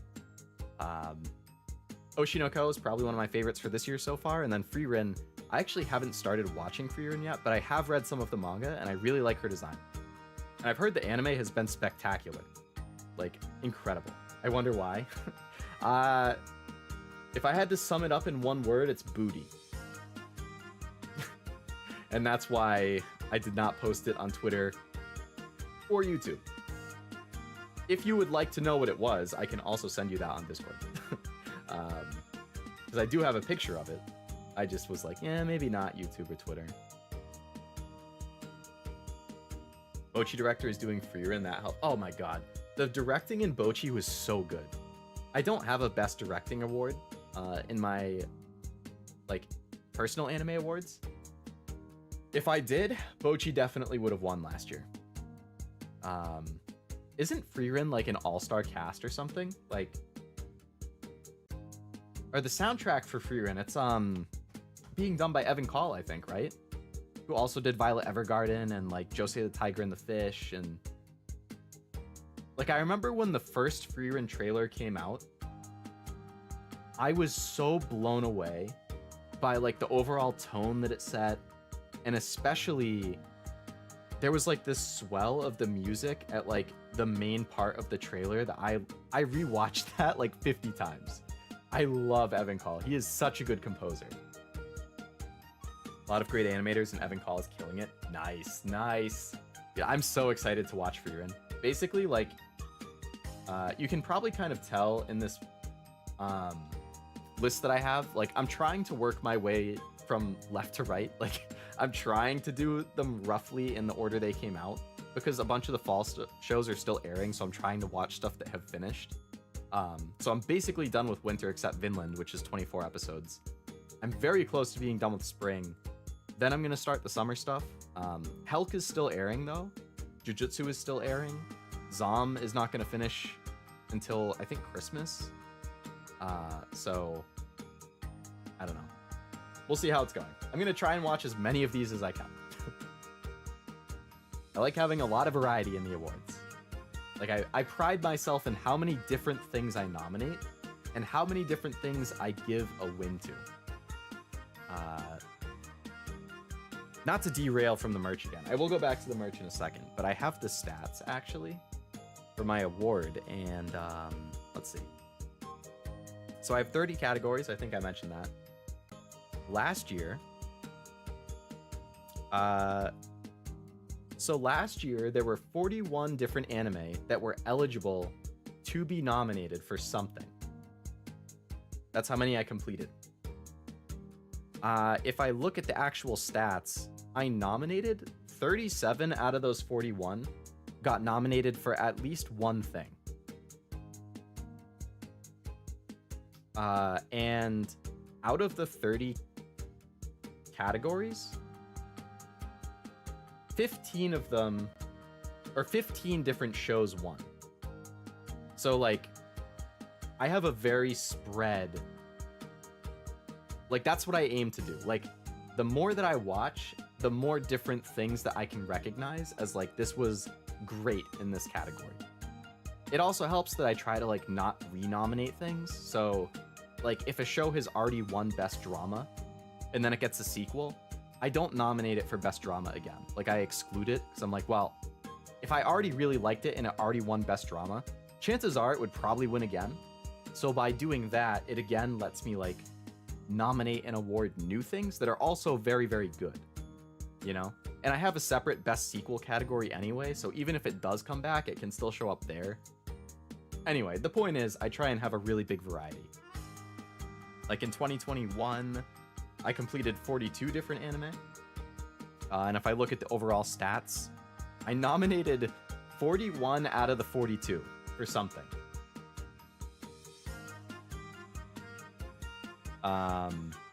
And again, 30 categories, 14 of them had, or 14 anime won in the 40 category. Oh my god, 14 anime won in the 30 categories. So again, basically like a 2 per. Like, good variety. Like, that's what I strive for when I do it. I don't want it to be the same, like, 5 things winning everything. That's what I feel like a lot of the big, like, the Crunchyroll Awards, you know, all the power to them. But I feel like it's like the same 5 shows or 4 shows win everything. Anyway, Anime Awards stuff aside, I'm very excited to work on that. But back to the merch. Sussy, do I want to see? I don't know. That's up to the people. So those are 3 prints that I got from Lucid Sky. I also got these Bochi charms from Lucid Sky as well. Bochi and Nijika. Nijika was...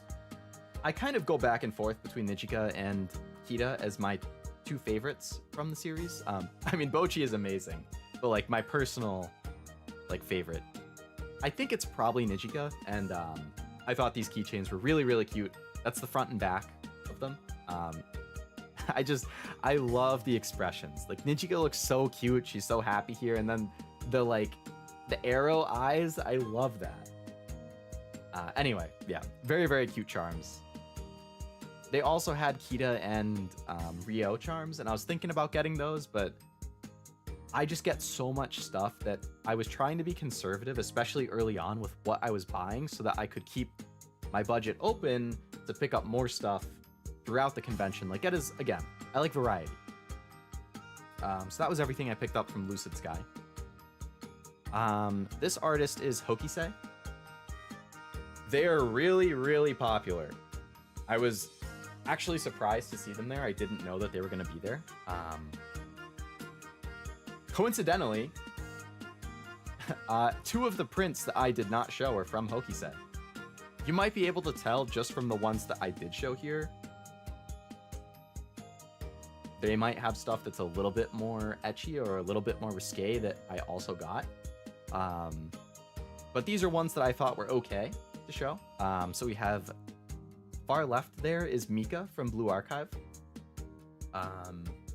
She's probably one of my favorite like actual characters from that game.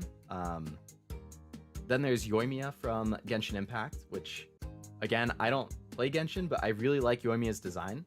It really reminds me of Musashi, so I've always liked her for that reason. And then on the right, that is Suisei from Hololive. I really, really liked just the whole like composition of that one with like the starry sky, the moon in the background, the kind of like fantasy setting, how she's like wistfully looking off into the sky, like really, really nice. But yeah, I had 2 prints from them that I decided I probably should not show on YouTube. One of them is Asuna from Blue Archive. I did include that in my Twitter thread. The other one is the one that I didn't include on Twitter or on YouTube.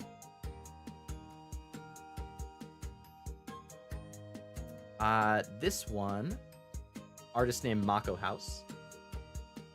I picked up some stuff from them at an earlier convention as well, but at this convention, I got this really nice Skip and Loafer print. I didn't see a whole lot of Skip and Loafer stuff. That's a great romance, a great like character drama. Definitely recommend it if you like any type of romance stuff.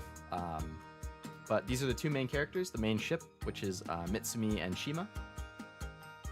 Really cute style. And then on the right here, this rabbit, that's one of their OCs. I think they called it Moon Rabbit. At the top, that's just like a cloth that I can use for glasses or like a wipe or something. Yeah, they have a nice style.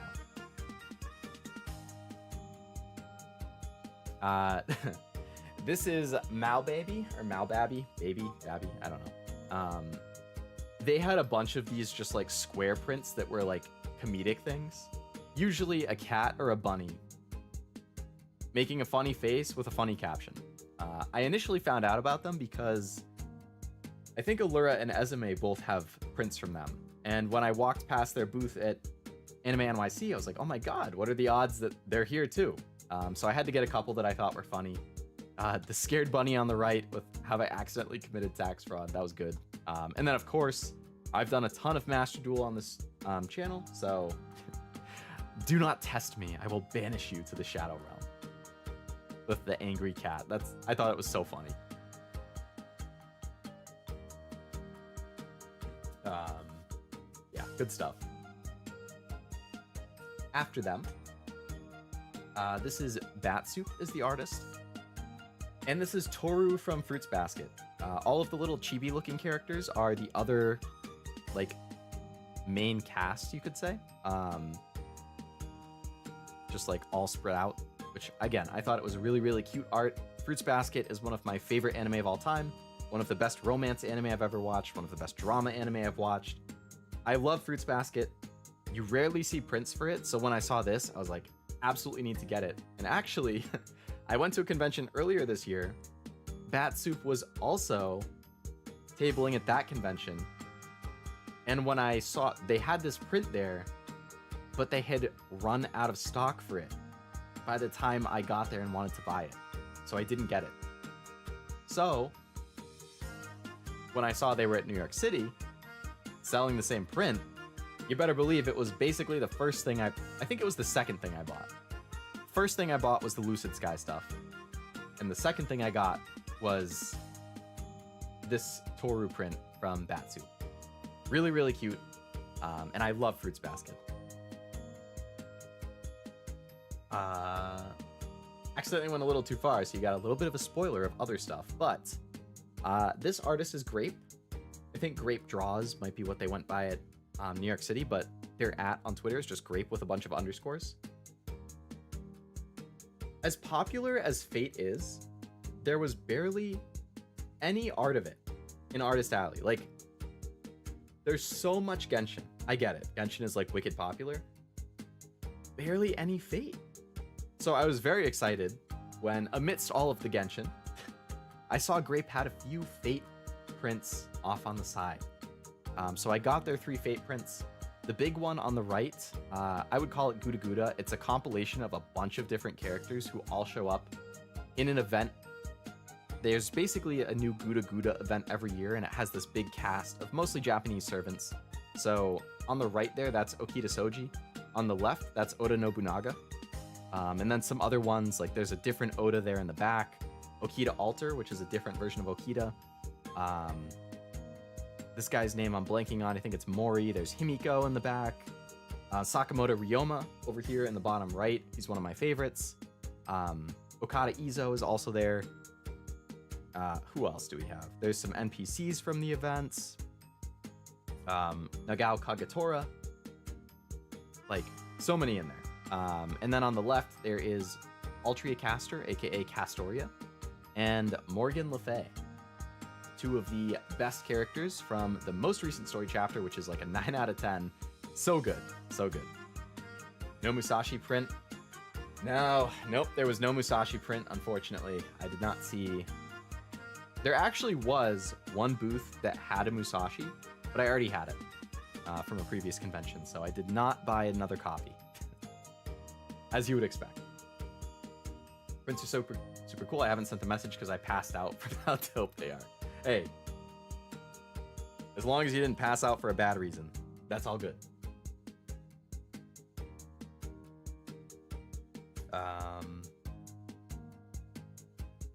Sorry, just taking a quick sip of tea here. Okay, let's keep going. I still have 22 more slides, or 21 more of prints, and then the ending slide. A lot of prints, all right, next up we have J.K, or J.K.5, which I believe on Twitter they just go by JK. I picked up 5 different prints. Or no, I picked up 6 prints from them. This is the other artist where one of the prints I deemed a little bit too risque for YouTube, so it's on my Twitter thread if you want to see it. but I do not have it on YouTube.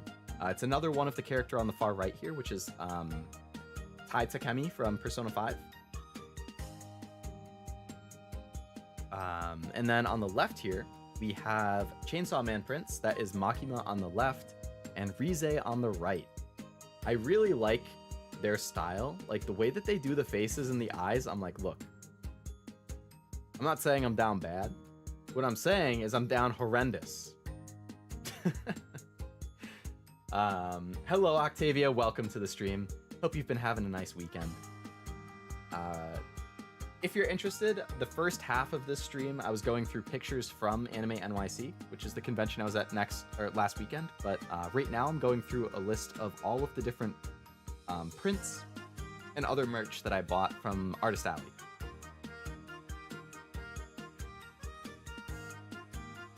Dr. Lady, yes, exactly, Dr. Lady. I think I only played one Persona. It was free on PS Plus. Persona 5 was, yep. Not Royale, but the original Persona 5 was free. I got 2 more from JK. On the left there, that is Hinata from Naruto. Again, the face, it kills me. Definitely down bad. And on the right there, that is Junko from Danganronpa. Very, very much like her character. I watched Jersey Lee Z play Persona 5. I can't say I've heard of them, but Ved, if you are interested in watching another Persona 5 Royale playthrough, my buddies in the Legit Weebs, who I mentioned earlier, which Silva Wind FFS, who was in the chat earlier. I don't know if you still are, but he was earlier. That group of people, Legit Weebs, they're currently doing a playthrough from Persona 5. Every Saturday morning / afternoon / night, depending on your time zone. For me, they do it at like 10 or 11 in the morning.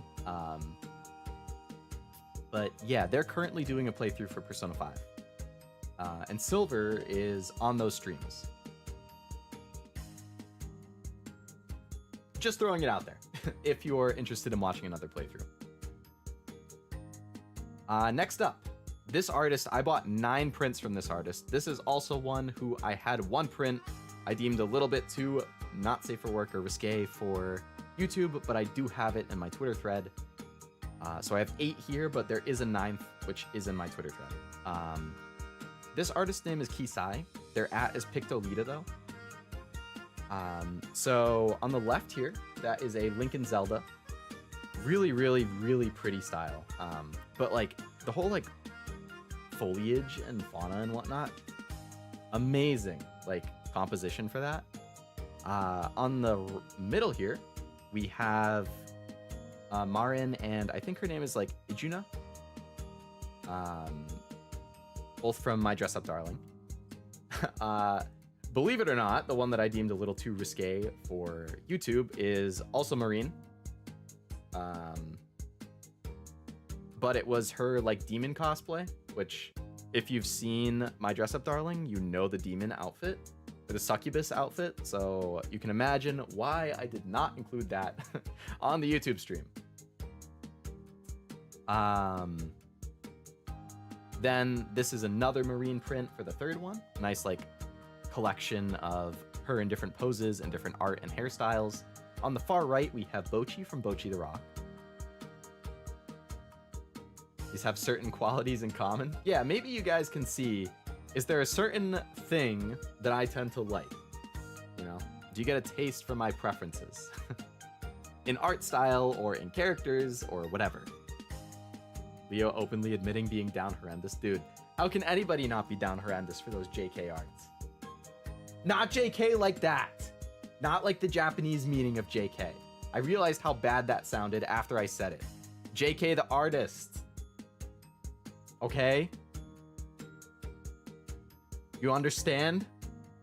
Capiche? Comprende? Entiendes? Whatever. How many different ways can I say understand? Like, you know what I mean. Anyway. Leo about to make an X account to see the spicy art. I mean, I could just send them on Discord, but they are on Twitter. Yeah. My internet's slow. I don't like this. Oh yeah, that happened to you like a month ago. I remember on one of my streams. Hopefully it's just a temporary like blip. You streamed it for like 8 hours yesterday and 2 to 3 days ago for another 6. Oh my god. That's such a long stream. Like even me who's done 5 to 6 hour ones a handful of times, I can't imagine 8. It's so long. Not like that, like SpongeBob. Yeah. So I have more from Isai.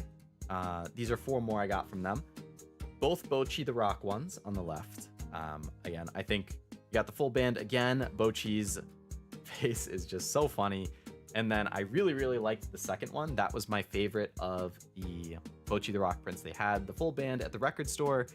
Nijika in the front is holding like their first CD, which I also own a physical copy of.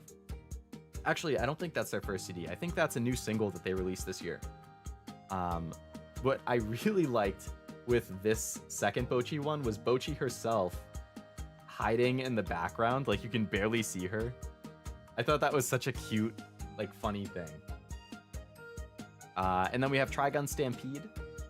Very, very good. If any of you have not watched it, I feel like it's pretty underwatched this year. And then another Spy Family one. Lloyd and Anya cooking before Yor gets home to get her a nice meal for Mother's Day, which was pretty cute. I don't understand anything. Uh-oh.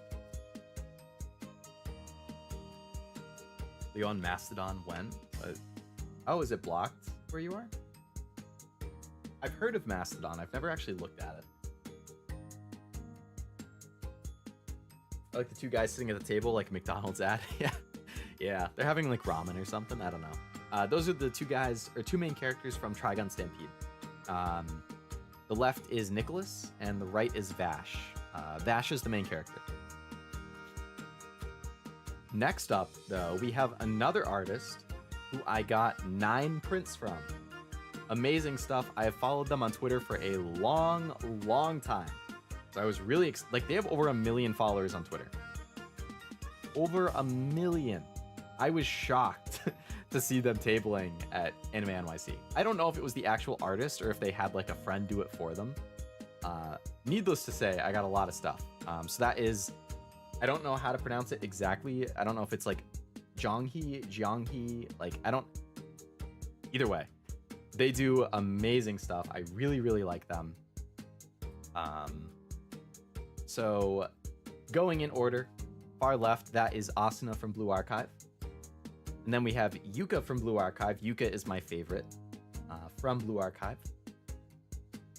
After her, we have Eris, or Alice, depending on how you pronounce her name, also from Blue Archive.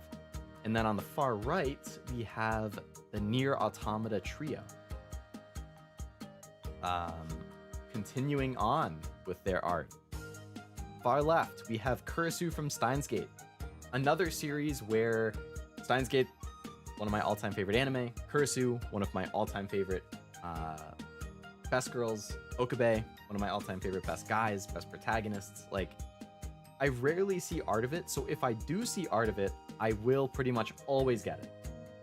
But yeah, that we have Kurisu on the far left. Next to her, we have Yoko from Gurren Lagann. Also, both Steins Gate and Gurren Lagann are in my top 5 anime. Steins Gate's number 4, Gurren Lagann is number 2. I actually have a Weiss Schwartz card of Yoko that is signed by her English voice actor. I got that at Anime NYC last year, 2022. She was nice. I talked to her for a while. I watched Gurren Lagann in English early on when I was like, first getting into anime. So yeah. Then next to her, we have Miku, Hatsune Miku. I'm sure a lot of you recognize her. And the far right is Yor from Spy Family. That was the first thing I saw when I walked past their table. I was like, okay, instantly, definitely gonna buy that. And then I realized who they were and how many arts they had. I went to them to buy stuff 3 different times.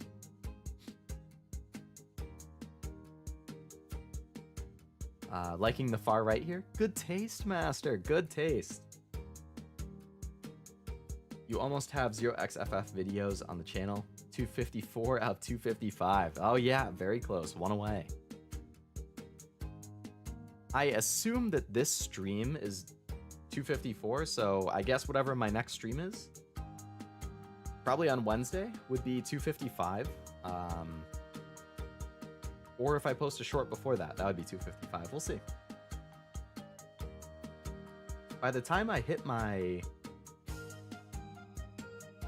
1-year anniversary, it will be over 300, I'm sure.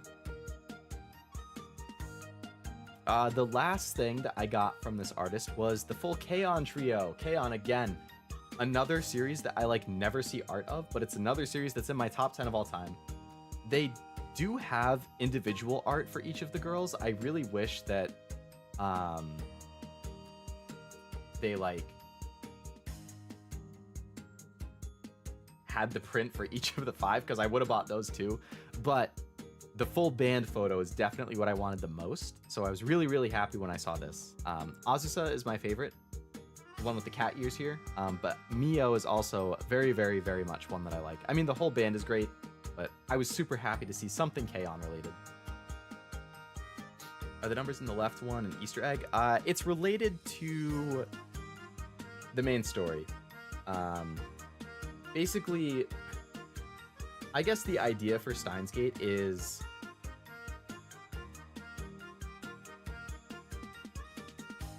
I don't know how much I can really say. It involves time travel and like timeline hopping. Like they switch between a bunch of different timelines throughout, or they call them world lines. They switch between a bunch of different world lines in the anime.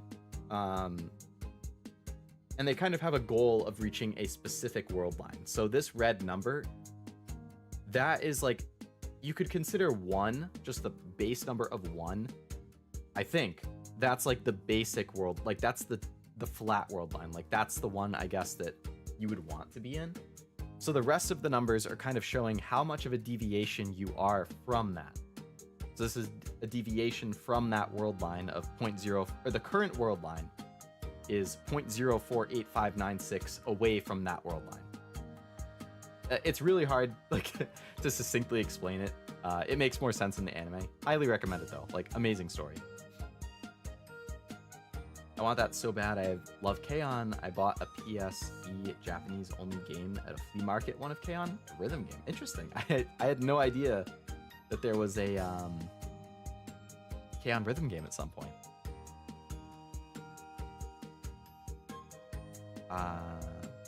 Alright, yeah, so that was the last one that I had from this artist. Here we have Raiko Art, who I have bought from before, but I bought from their online store, so this was my first time actually seeing them in person to get something. This is the artist who they had actually 2 different Musashis, but I already have them. So I got some new stuff at this convention. Far left is Yor from Spy Family, again. Clearly was just in a fight with all of that blood splatter. The bullet holes in the mirror. There's a guy slumped over in the corner there. But that's her more badass side. Then we have 2B from Nier Automata. Very much like her. And then on the far right, we have Lucy from Cyberpunk Edgerunners. Deep in thought, sitting on the edge of a building in Night City, having a smoke. Cyberpunk won a couple awards at my Anime Awards last year.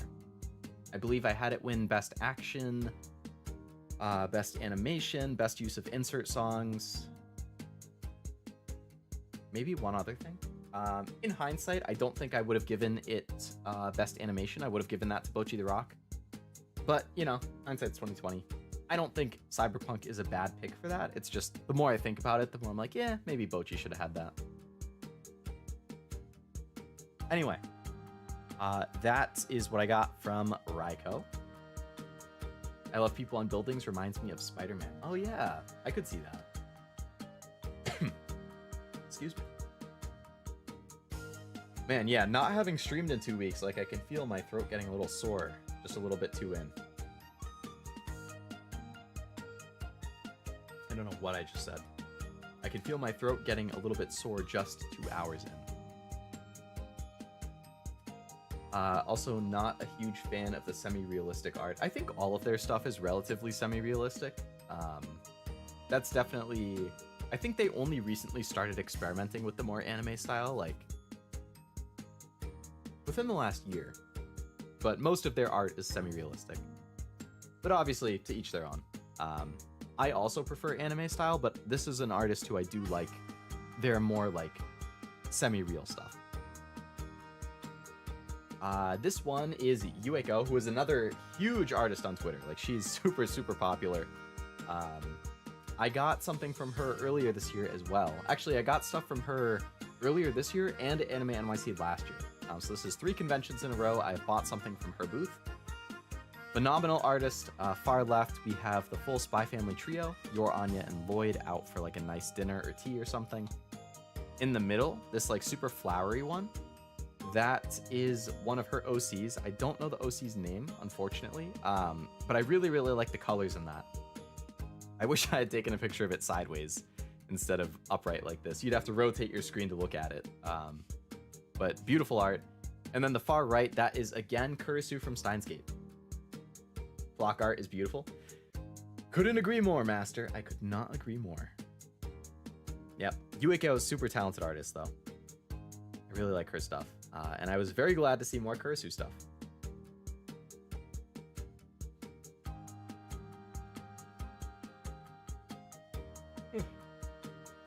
Got a little bit more than 10 slides left. We're very close to the end now. This is... I have 2 artists listed here.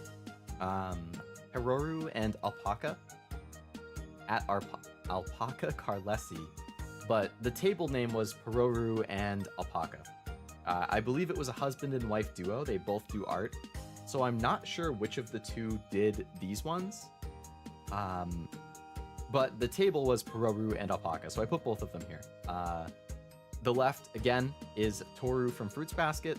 Like I was saying earlier, Fruits Basket, one of my favorite all-time anime, one of my favorite romances, dramas. Toru's a great protagonist. Rarely see art of her, so I was very excited to get not just one, the one that we had from Bat Soup earlier, this one, but we also get a second. And then on the right, once again, Yor from Spy Family. Are you seeing a trend? I buy a lot of Yor art. Yeah, I really liked that one. And here you also have Kyo and Yuki in their animal forms resting with her, which is cute. And then she has the other animals as like little plushies behind her. It's like a nice nod. What are the things behind her? Oh, yeah, that's what I was just mentioning. They're like little plushies that she made of... I don't know if you've seen Fruits Basket, or for people who don't know, the family that the main guy is from is basically cursed with this curse, for lack of a better word, that can turn them into an animal when they... I don't know if it's when they touch or just... I think it's when they hug a member of the opposite sex. So it makes it hard for them to like get close to them. And there's like somewhere around like... Or it does the zodiac. So there's one person in the family for each member of the zodiac, and they all have a different animal. So the main characters are the cat and the rat. Which are the 2 who are in the actual animal form here with her. And then behind her, you can see other animals, which are the other characters. But it's just little plushies as opposed to the actual animals. I think he likes Yor. You would be correct, Havu. You would be correct. Next up, we have Reinu Brew, which had this very cute art of Akane and Yamada. Good timing, because I just finished this anime like a week before the convention. I really liked it. Super cute romance. Very cute couple or ship, whatever you want to... A cute ship. And I really liked Akane especially. Great protagonist, great best girl candidate. Just a great series in general. The OP is so good. Like, I listened to the song a ton, but those are the main... like, their actual human forms. Akane and Yamada behind her. And then in the bottom right here, these chibis, those are their characters in a game they play together. So it was cute to like have the game versions with it. Cute art style. I was like, perfect timing because I had just finished the anime and then I got this print. Definitely, again, recommend this to people who like rom-com. This year has been really, really, really good for romance. Like, a lot of my favorite anime from this year actually have been romance ones. Next year, it's stacking up to be really good again. Next up, Star Bottle. I'm about to yawn. Okay. 3 prints from them. Far left, we have Denji hugging Pochita from Chainsaw Man. In the middle, we have Lloyd and Anya from Spy Family. Anya obviously very tired from a busy day of playing and asleep on Lloyd's shoulder while he is assumingly walking home. And then on the far right, we have Ereshkigal from Fate Grand Order with a little box of chocolates. I believe this is like a Valentine's type thing. She's super cute. I think she's my second favorite Fate servant behind only Musashi. Ereshkigal actually was my number 1 for a long time before Musashi took the crown. But I was very excited to see an Ereshkigal art, so bought it right away. Very cute. Gonna get some sleep. It's late. Good night. Sounds good, Habu. Thank you very much for stopping by. Appreciate it. And I hope you have a nice sleep. Do you store these all in a book, or do you get the book at the con? I have like a portfolio at home that I just slide all the prints in. So you can kind of see on the left here, like it looks like they're in a book, kind of. Basically, it's an art portfolio that usually an artist themselves will use to put their own work in it. I use it to collect all of the prints that I buy at the conventions I go to and stuff. So I have numerous portfolios, actually. I probably have around 300 prints or something after this con. So I'm a big art collector, and I just put all of my prints in them. So you can flip through it kind of like a book. I kind of envision it as like, you know, think about in your living room on the coffee table, you can just like leave it there and then people can flip through it when they come and visit, admire the art.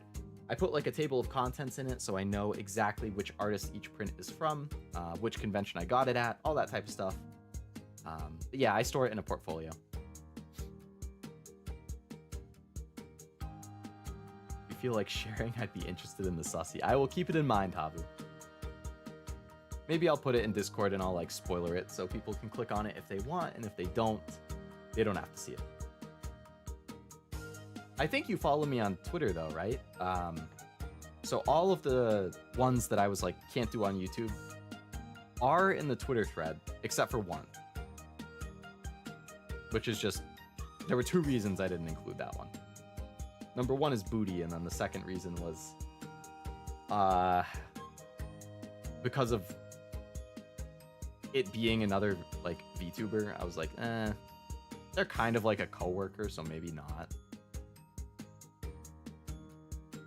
Maybe I wouldn't share that one, just in general, just because of the fact it's another VTuber, which makes it feel kind of weird. But it's from the Hokisei artist, so if you look through their stuff, you might be able to figure out which one it is. Leo making use of his resources. That's so many. I don't even think I've had that many after my 4 cons that I've went to. I mean, yeah, it depends what you're doing. Like, it seems like you really like the autographs and the meet and greets, which obviously can run some money. I don't really do the autographs and meet and greets much. I'm more into the art collecting. And I have been to... I'm trying to count. I've been to 8 conventions, so I have also been to double as many, so I've had more time, I guess, to accrue prints. And not only the 8 conventions, but I've also ordered prints from, like, online shops the artists will have. So, yeah, 8 conventions plus, like, let's say 5 different online orders I've done over the years. It adds up.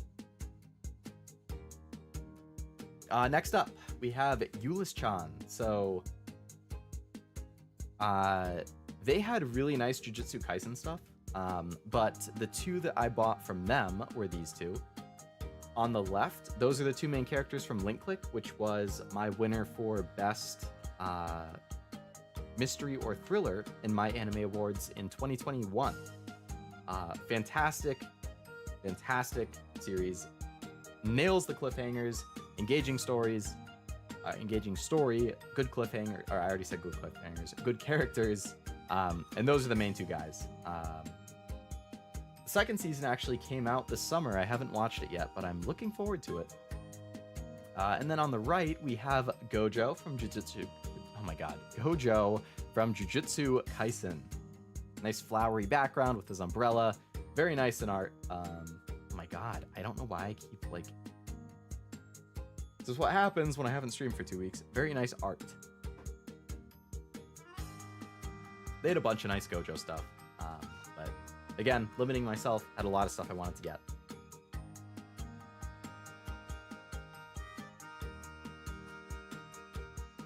Next up, Fish of the Lakes. I got 5 prints from them. These are the first 3. So on the left, that is Yaimiko from Genshin, in a nice like spring cherry blossom type thing. And then next to her, that is Ayaka, also from Genshin, in a wintry background. On the far right, that is Yoimiya, again, Genshin. Like I've said, I don't play Genshin, but I do think the character designs are really nice, so I still buy art of them, just not a ton. So if I really like the style or the character or the specific art piece, I will buy it. But I focus on characters or series that I like more. But I really liked this artist's style. Like it looks very soft, I guess is how I would describe it. And I've said before, Yoimiya, very similar to Musashi in character design. I really like her design. And then the two, like, the pairs of the spring and the winter, like ones next to each other, I thought looked super nice. Some very plain yet beautiful art. That's a good way to describe. Yeah, it's like the way they use colors, I think, is nice. Yeah. And I felt bad because I probably went to their table like 3 times before I actually bought something. So I feel like they must have been like, this guy again? Like, how many times is he gonna walk up and not buy something? And it's because they had one of those deals where it's like, you know, buy 2 get 1, you know, buy 3 get 1 plus $10 off 1, like something like that. Like there was some type of deal, and I was trying to figure out which ones I wanted to get. So I would look and then be like, I'm gonna think on it a little bit more, and then go to another booth and come back. But I did eventually end up buying stuff from them. So these 3 Genshin ones, and then I also got these 2, which are, they're OCs actually. If I remember correctly, the one on the left, I assume it's a fox girl. I think her name is Nora. And then on the right, I think her name is Akari. Again, I thought it was just really cute. The left, something about their environments, like the way they do the background for the environment is really nice. They actually had another one of this Nora OC that I really wanted, but it was out of stock by the time I finally decided. Of course, that's what I get for taking forever to make decisions. But I still really, really like this one. And then on the right, again, I thought it was just really cute. I like cute stuff. Believe it or not, I very much like cute things. I collect plushies and just cute art in general. So yeah, this was what I picked up from them. This is from Fabu Castle. Just got this 1 print. They had a couple other things I liked, but again, this was getting towards the end of the con, where I was trying to budget a little bit more about like, okay, like I know there's 3 booths I haven't been to yet. I want to get something, so I could only get 1 or 2 things from some of them. So I got this one from Fabu Castle, which is Kaede, the main character from Danganronpa 3. I thought that was pretty cute. And it's on a really nice quality print.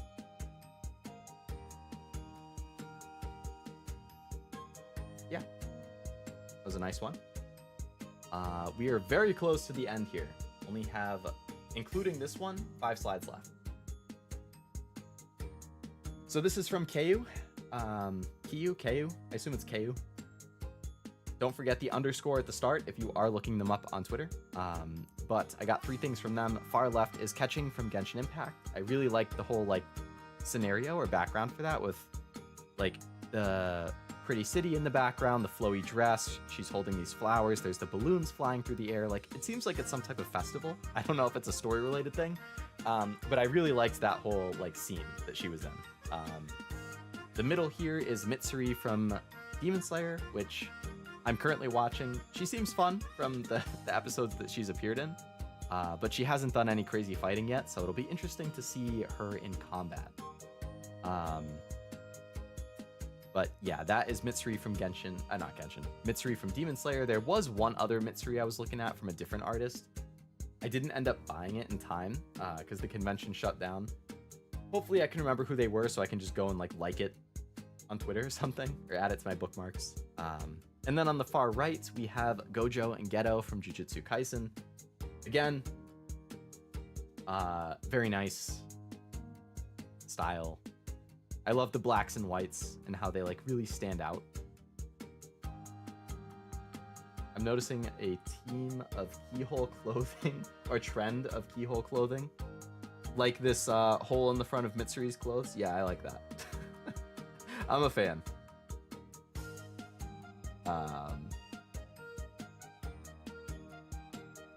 Definitely something I like in character designs. Next up, this was a really cute one. I really liked this artist's stuff. They had a bunch of unique merch items too. Like they had bento boxes and oh my god, now I'm blanking on the other things. A bunch of like nice shirts and a Bochi jacket that I thought was good. They sold out of a ton of stuff. I'm happy for them. Like they clearly had a very good Anime NYC in terms of sales. Well deserved, super cute. There's 2 tags listed here. It is one artist, but the left, Apple, that's where they post their like illustrations, and then the right, Hiyori Days, that's where they post other merch. So here on the far left, we have Marine from Dress Up Darling, my best girl from last year, if you watched my anime award video. Cute art, her like sitting on the beach with a nice smile. Like, I don't know, I thought it was super cute. The middle here is their OC. I think the OC's name is Hiyori. I'm not 100% sure. But sitting in this like grassy field, I thought, again, very, very cute. And on the far right, this is A Place Further Than the Universe, which was my anime of the year for 2018.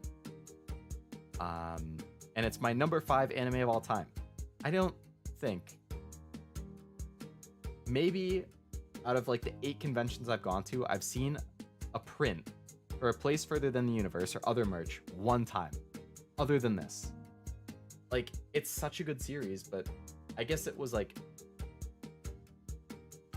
relatively niche, and now it's 5 years old, so it makes sense it doesn't come out in like merch too often, but this was cute. It just says A Place Further Than the Universe in the middle there, and then these are the 4 main characters.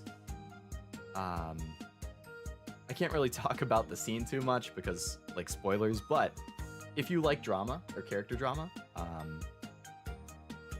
that has a really good story, a really good cast, and super emotional, like, moments.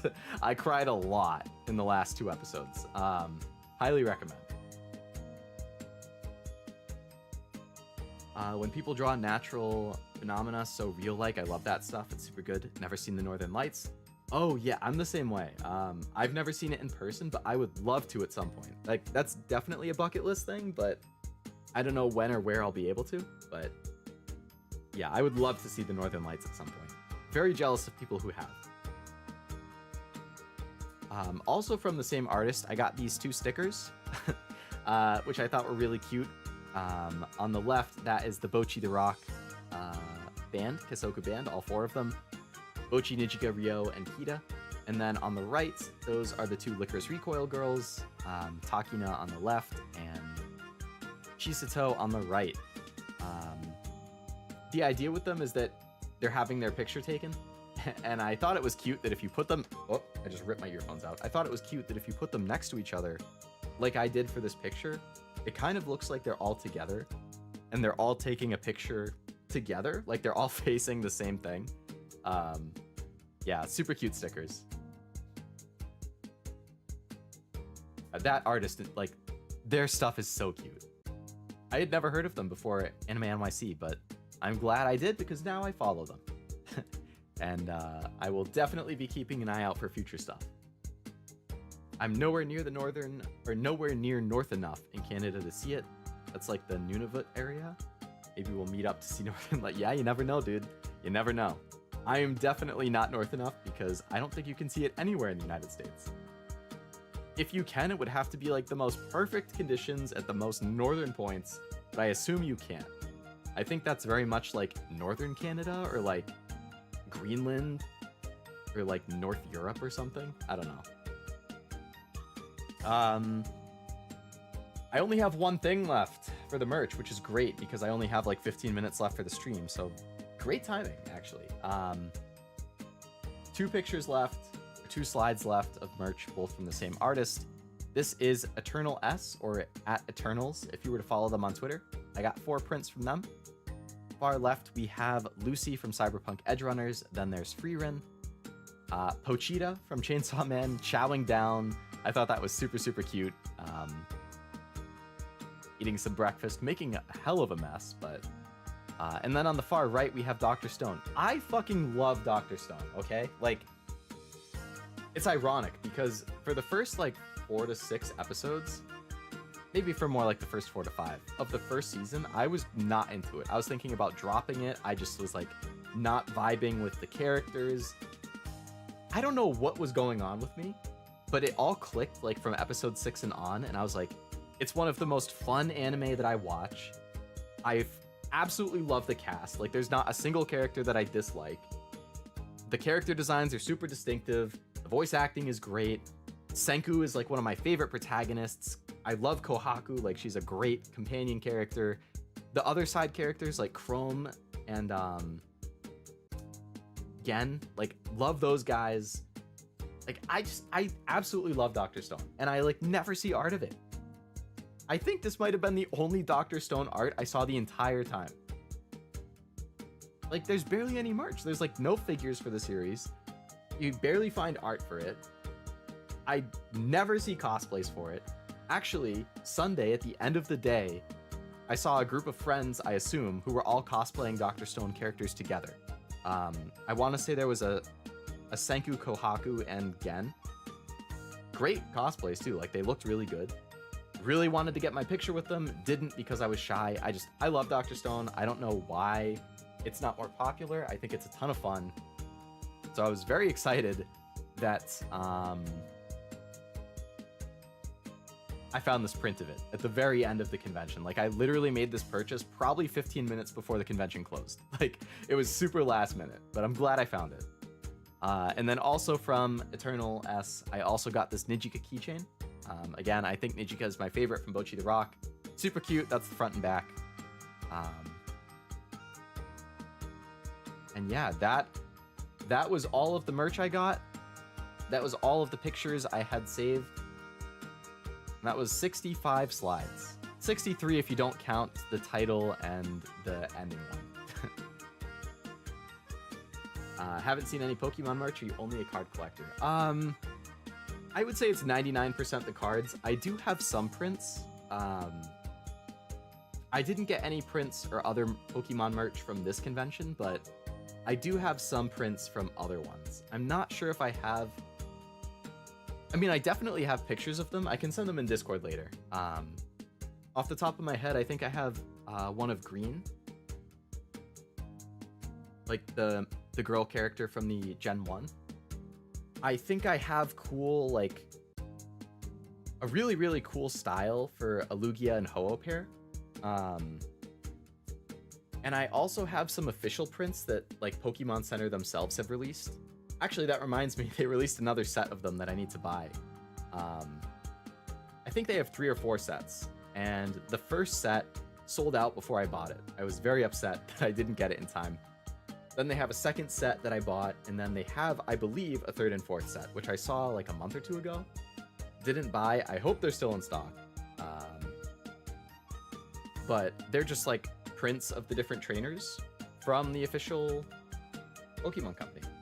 They look really good. But yeah, I do have some of those. But yeah, I didn't get any from this convention. There was a booth in the dealer area that had cards for actually like really reasonable prices. And they had a ton of stuff from 151 and Paradox Rift, which are the two most recent that I opened. Like a bunch of singles that I didn't have yet. So I was looking at them on Friday and I was like, oh yeah, maybe I'll go back at some point and pick some up. And unfortunately, one, I didn't end up having time to go back. Well, I did have time, but I chose to go to like more Artist Alley or just walk around. And two, I didn't have my list with me of what cards I still needed. So I'm flipping through the binder and I'm like, oh, like I definitely need this one. But then I would see other ones where I'm like, I'm pretty sure I need this one. But like there are certain cards where I need 2 copies, right? So there's instances where I'm like, I think I pulled 1. So do I just need 1? Did I pull 2 and I'm blanking? Did I not pull it and I just remember looking at it online? Like, unfortunately, because I didn't have my lists, I wasn't 100% sure which ones I still needed, so I didn't end up buying any of them. But they were good prices. Like, basically TCG Market, maybe like slightly more. So that was unfortunate. I wish I had my list, but yeah. Like, they had duplicates of a bunch too. Like, they had 2 to 5 copies of a bunch of different cards, and I need 2 copies of some of them. So, like, off the top of my head, they had that special Erica art, which is really nice. 2 copies of. I was like, damn, I could just get 2 of them because I know I need both. But then I kind of looked at it as well, or part of what I tried justifying it to myself as, to not be as disappointed that I didn't go back, is it's an anime convention. I can always pick these cards up from TCG Player or eBay or trade or buy on Reddit. Like, I have plenty of avenues of getting these cards. They're not going anywhere. However, you don't always get to find these prints, which are the main thing. Like, some of those artists don't have online stores. So if they don't have an online store, the only way you can get these prints is if you get them at a convention. So you can also be like, yeah, they're here this year, but they might not be here next year because you have to apply every year, and some artists don't get in, or they get in one year and they don't get in the next year. So you never really know. And also, some artists have online shops or partner with online stores to do prints, but like they might do it in 11x17 size. But then at the convention, they might have it at 13 and 19, which is bigger and looks nicer. Or they might like, there's one website called Imprint or something that a bunch of artists partner with, and you can get prints from them very conveniently. But on Imprint, they always add a 1-inch white border to all the ends, and I hate that. Like, as a personal preference, I'm like, I hate the white borders. But at the cons, they don't do the borders. They just have it straight up. Like the YuGiOh art one that I mentioned earlier. I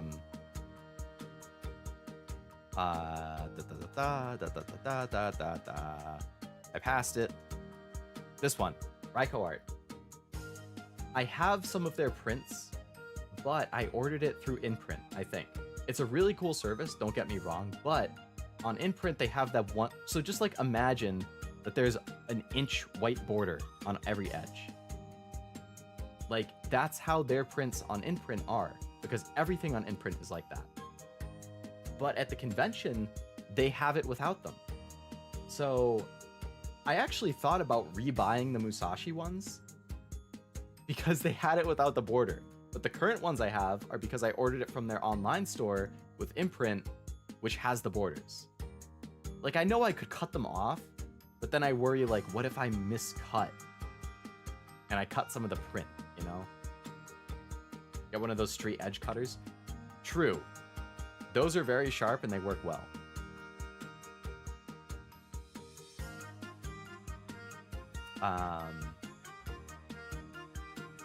I would have spent way too much money buying cards that I liked. I always spend too much at cons. I always set a cap and blow it in a day. That's the problem. I've done that before too at previous cons.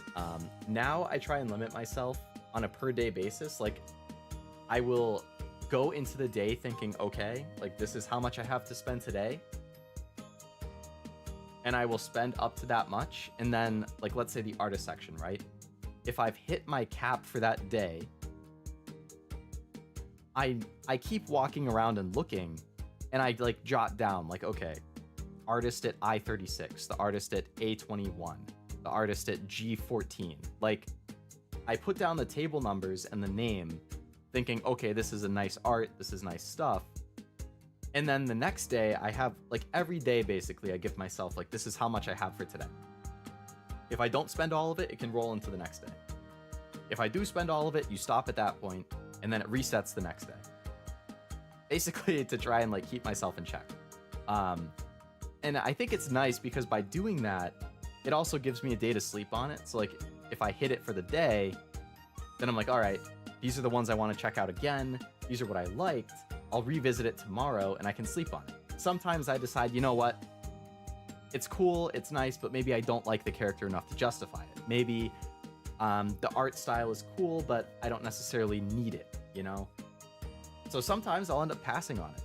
Sometimes I confirm it and I know it, and then I know exactly where to go the next day to get what I want. Now, the reason I did that is because, like you, Master, I had a convention that I went to. I believe it was actually Anime NYC last year. Where I had a cap, I blew it, I kept spending and spending and spending because there was so much good stuff. And then at the end of the convention, when I was looking at my, like, withdrawals and bills and stuff, I was like, damn it.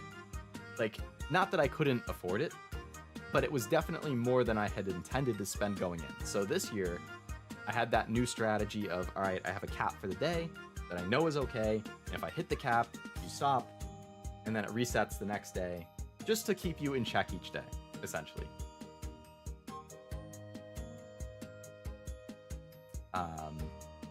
So like you saw, I had 30-something slides of art here that I got. That was within my cap, and it's less than I got last year. So think about what that means for how crazy I went last year. High IQ thinking. Yeah. Thank you, Octavia. Thank you. Got to, like I said, I learned the hard way, essentially, at Anime NYC 2022, because it was so good that this year I had my new approach. Couldn't you also contact the artist for a copy that they had left over or can reprint? Like, in theory, you could, yeah. I think a lot of artists, like, maybe they would do it, maybe they wouldn't. So I'm trying to think.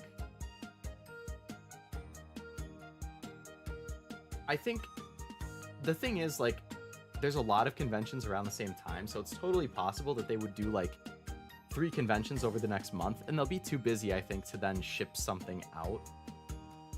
Especially for me. But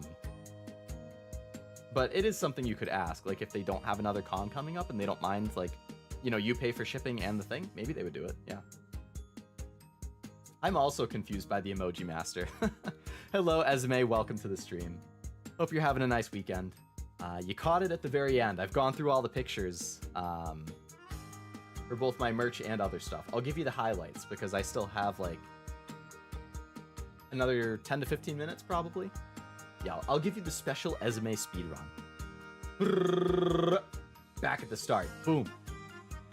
I'll admit to asking for a loan. I would pay back in double to afford stuff I wanted. Glad the person I asked to think. Oh yeah, very good that they didn't. That's a terrible. Like, I know that sometimes you might really want something, but having to pay back double.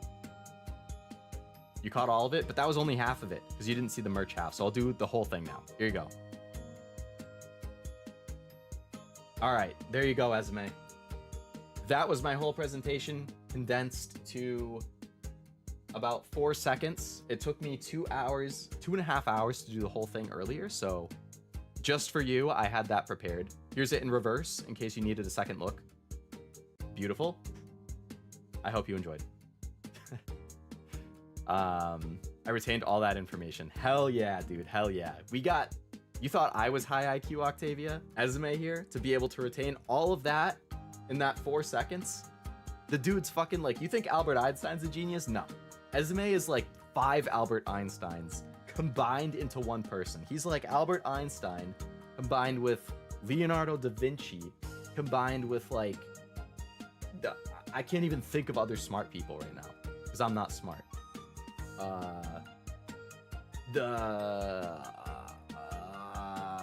Bill Gates, you know, shove him in there too. And that's just the start. Did you tell peeps about Wednesday? No, I haven't.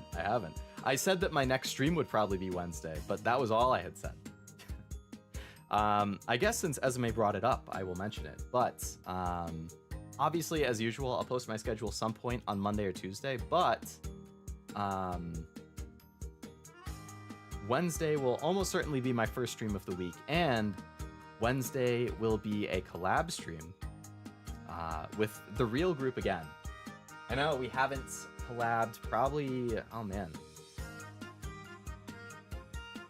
Was it like mid-October? Early October? When we finished Backrooms. Yeah, we'll be back like a month and a half after our last one, collabing again. So Ezume, Allura, Rel, and myself. And we will be playing Lethal Company.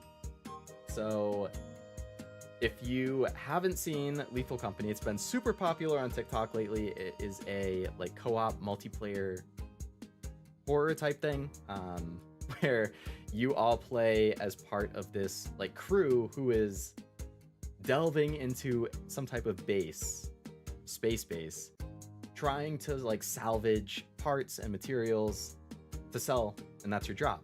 However, this base is occupied by all sorts of creepy monsters and scary things that are trying to kill you, and it just makes for a lot of funny moments. Like, it is super popular on TikTok lately. It's super popular. I think in general, it came out like September or October. It's very recent. But I'm basically going in blind. All I've seen is just TikToks of like funny moments from other people's streams. I don't really know how it works. We're all going in blind. It's going to be chaotic. And yes, there you go. So we're all going to be blind. None of us are going to have any idea of what's going on or what the monsters are or what they do. And I believe we're also going to be doing the proximity chat. So it'll be a little different. You won't hear us all the time like you did for the previous real collabs, like, because we were all in a Discord call for that. But Lethal Company, I think, based on the TikToks I've seen and stuff, they're like, proximity chat adds a ton to this game. Like, it makes for so many funny moments. So I'll actually, you know, compared to the other ones where I'm mostly talking to them and then I mute myself to talk to like chat, this time it'll be more interactive with chat because I'll be alone at points and I can talk to you guys while I'm alone, but it's proximity chat. So you never know when you might run it, you know, sometimes we'll be sticking together. Sometimes we might split off to do our own things. And then when I split off, maybe I hear Ezume dying. I hear a dying scream in the distance from Ezume, and I'm like, what the hell just happened? But because of proximity chat, I have no idea what killed him or what, you know? So, yeah, I think proximity chat's going to be a lot of fun. And I'm definitely looking forward to it. So, there you go. Spoiler for Wednesday's stream. Wednesday, 7 p.m. Eastern, 10 p.m. No, not 10 p.m. 4 p.m. Pacific, 7 p.m. Eastern. I think 8 p.m. your time, Master. Like, if that's 7, so it's midnight GMT. Yeah, should be fun. Definitely looking forward to it. I've had it on my watch list like ever since I saw the first couple TikToks. So being able to do a real collab for it should be a lot of fun. Leo's just Gojo for a playthrough. Dude, oh yeah. Blind from those glasses. I'm gonna go sicko mode. So if anybody watching here is not subscribed and would like to catch the collab or other streams that I'm doing, feel free to subscribe. I will post the schedule on my community tab and on my YouTube homepage. Also have a Discord server. Invite link is in the description of the stream. If you want to join, feel free. You don't have to. But I do post the schedule there as well. It's a little more interactive. And I also have a Twitter at Leo Lovelace VT. And I post the schedule there too. Plenty of places to find it. I have about 3 or 4 more minutes. So in these 3 or 4 more minutes, I will show you the highlights that I was going to talk about as my proximity chat, super fun. I love that. I'm honestly not sure. I feel like the game might have enabled it, but I don't think we intentionally did. But we're definitely going into this one using it. I think Allura didn't want to use it because she wants to be able to hear us in case scary stuff happens. But I think proximity chat is just going to add a lot. Esme, I don't know if you've seen the TikToks for it. There is a giant spider enemy that will like hide on walls and ceilings and attack you. So just a heads up, because I know you have the arachnophobia. Like, maybe check the settings and see if there's an option to like make the spider look like a blob. But I have seen a couple TikToks of people being attacked by the giant spider. And one of them actually was somebody with arachnophobia getting attacked by it. And like, it was a funny clip, but like you could tell from his scream, like he was afraid. They were actually like fearful. So just so you know, mentally prepare yourself for it or check the settings. Or if we're in an area where it might spawn, let other people go first so you can run and not see it. She gets scared easily, but this is gonna be what? In an hour from now time. Hopefully it's not that last minute. I swear to God. Yeah, Esme, I'll be praying for you. I'll be praying for you. Alright, so let's see the highlights. Stuff I was wearing. That was the HoloLive panel. Some figures. This is another VTuber named Scourge, who I met like a week or 2 before the convention. We met up. We took our picture with I here, the Oshinoko thing. So there you go. The Leo and Scourge reveal. I know it looks like I'm super short. I'm 5'8". I'm not like a midget or anything. That eye standee is like 6 feet tall. Scourge is tall. He's like over 6 feet. But like the eye thing is like 6 feet tall. I swear I'm not that short. I'm 5'8". I'm like average. So that was nice. This is me again with Musashi, waifu, of course. Had to take my picture with her doing the same pose. Why not? There better be an arachnophobia filter. For your sake, I hope there is. I don't want you to have a bad time if it like pops up.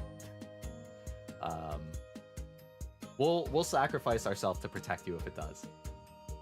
Or I don't know, since Rel is the Chaos Demon and Allura might be spiteful for having proximity chat, maybe they would leave you to die. I got you, dude. I got you. I'll protect you. I'll lay my life on the line for you. We got the YuGiOh stand. What else do we have? Some figures that you could buy. Merch. Was the video that I had showed. More merch. Art. Oh my god. Trying to think of what characters you liked that I might... I know you like Genshin. Oh yeah, I have this Yoimiya one, which I really liked the art for. Fate. I was saying I'm down horrendous for these. This art style with the faces and everything. I'm like, yes, please. Give me more of this. Yeah, not just... I've ascended past down bad to down horrendous. Some really nice art from this artist, Kisai. I don't think they had any of your favorites, though. Blue Archive. I missed the meme pictures. Oh, these were... Oh, this is the one that Esme and Allura were telling me about before the convention. Yeah, they just had a ton of like these square meme things. It's either a cat or a bunny with a funny caption and picture. So I thought these were pretty funny. The YuGiOh one, I was like, this is like me IRL for sure. Yeah, those are good. Thank you, sir. I got you, bro. I got you. My current sleep schedule is screwed enough so I can catch any stream time. I mean, I'll be glad to see you in chat, Thed, but definitely try and get that sleep schedule sorted out. I know mine has been really bad the last few days, so I'm trying to like fix it myself. What else did I have here? I don't know if you like K-On, but I really like this one. I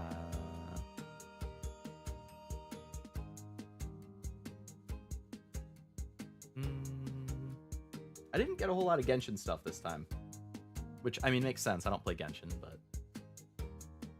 oh yeah, these were 3 Genshin ones I got that I really, really thought were cute. The Yaimiko in spring, the Ayaka in winter, and then the Yoimiya smile. I was like, yes, my heart is full. Very, very cute. And then I think I only got one other Genshin thing, which was... yeah, this catching on the far left. I forget if you or Allura had said that she was one of your favorites, but I thought that was really nice too. With like the balloons and the pretty city, and she's holding the flowers. Like, very, very nice.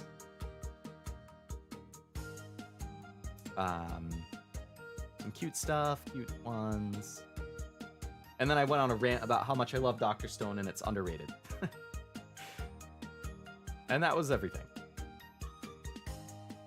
Now if it gets dark here at 3, my sleep schedule's messed up, but Leo streams help relax and thus sleep. Well, I'm glad they can help you there. Let's fucking go. Yeah, let's go. All right, so I gave Ezume the short version there. I do need to go now and end stream so that I can go catch some dinner. But thank you all very much for coming to my Anime NYC 2023 recap stream. I hope you enjoyed seeing the pictures and the one video I had. The pictures of the con all throughout, pictures of the merch I got. Hopefully you got some enjoyment out of it. I like talking about it. I had a great time. I'm very glad I could go. Hopefully I will continue to be able to go every year. Hopefully meet some more people at some point. It was a lot of fun, so. But yeah, so like I said, I will post my schedule, all the usual places, YouTube, Discord, Twitter. If you want to follow me on Twitter or Discord, links are in the description. And epic stream, goodbye, take care. Thank you, Octavia, I appreciate it. Hope you have a good one as well. Super enjoyed it, love hearing you had fun. Thank you, Master, thank you. Yes, I like talking about things I enjoy and have fun with. Better run fast. Oh yeah. Well, like it's ready in like 1 minute, so I gotta go. Have a good night, Leo. Thank you, Master. You too. And everybody else, thank you very much for coming to the stream. Like I said, it was my first one in like 2 weeks, so been a while, but I will be getting back to a regular schedule again. Anywhere from 2 to 4 a week, aiming for at least 3 though. Trying to get back in the short grind, and then got some exciting stuff in like February, so look forward to it. But thank you again for coming to the stream. Hopefully I will catch you on some this coming week, and I hope you have a great rest of your day and weekend. Bye-bye.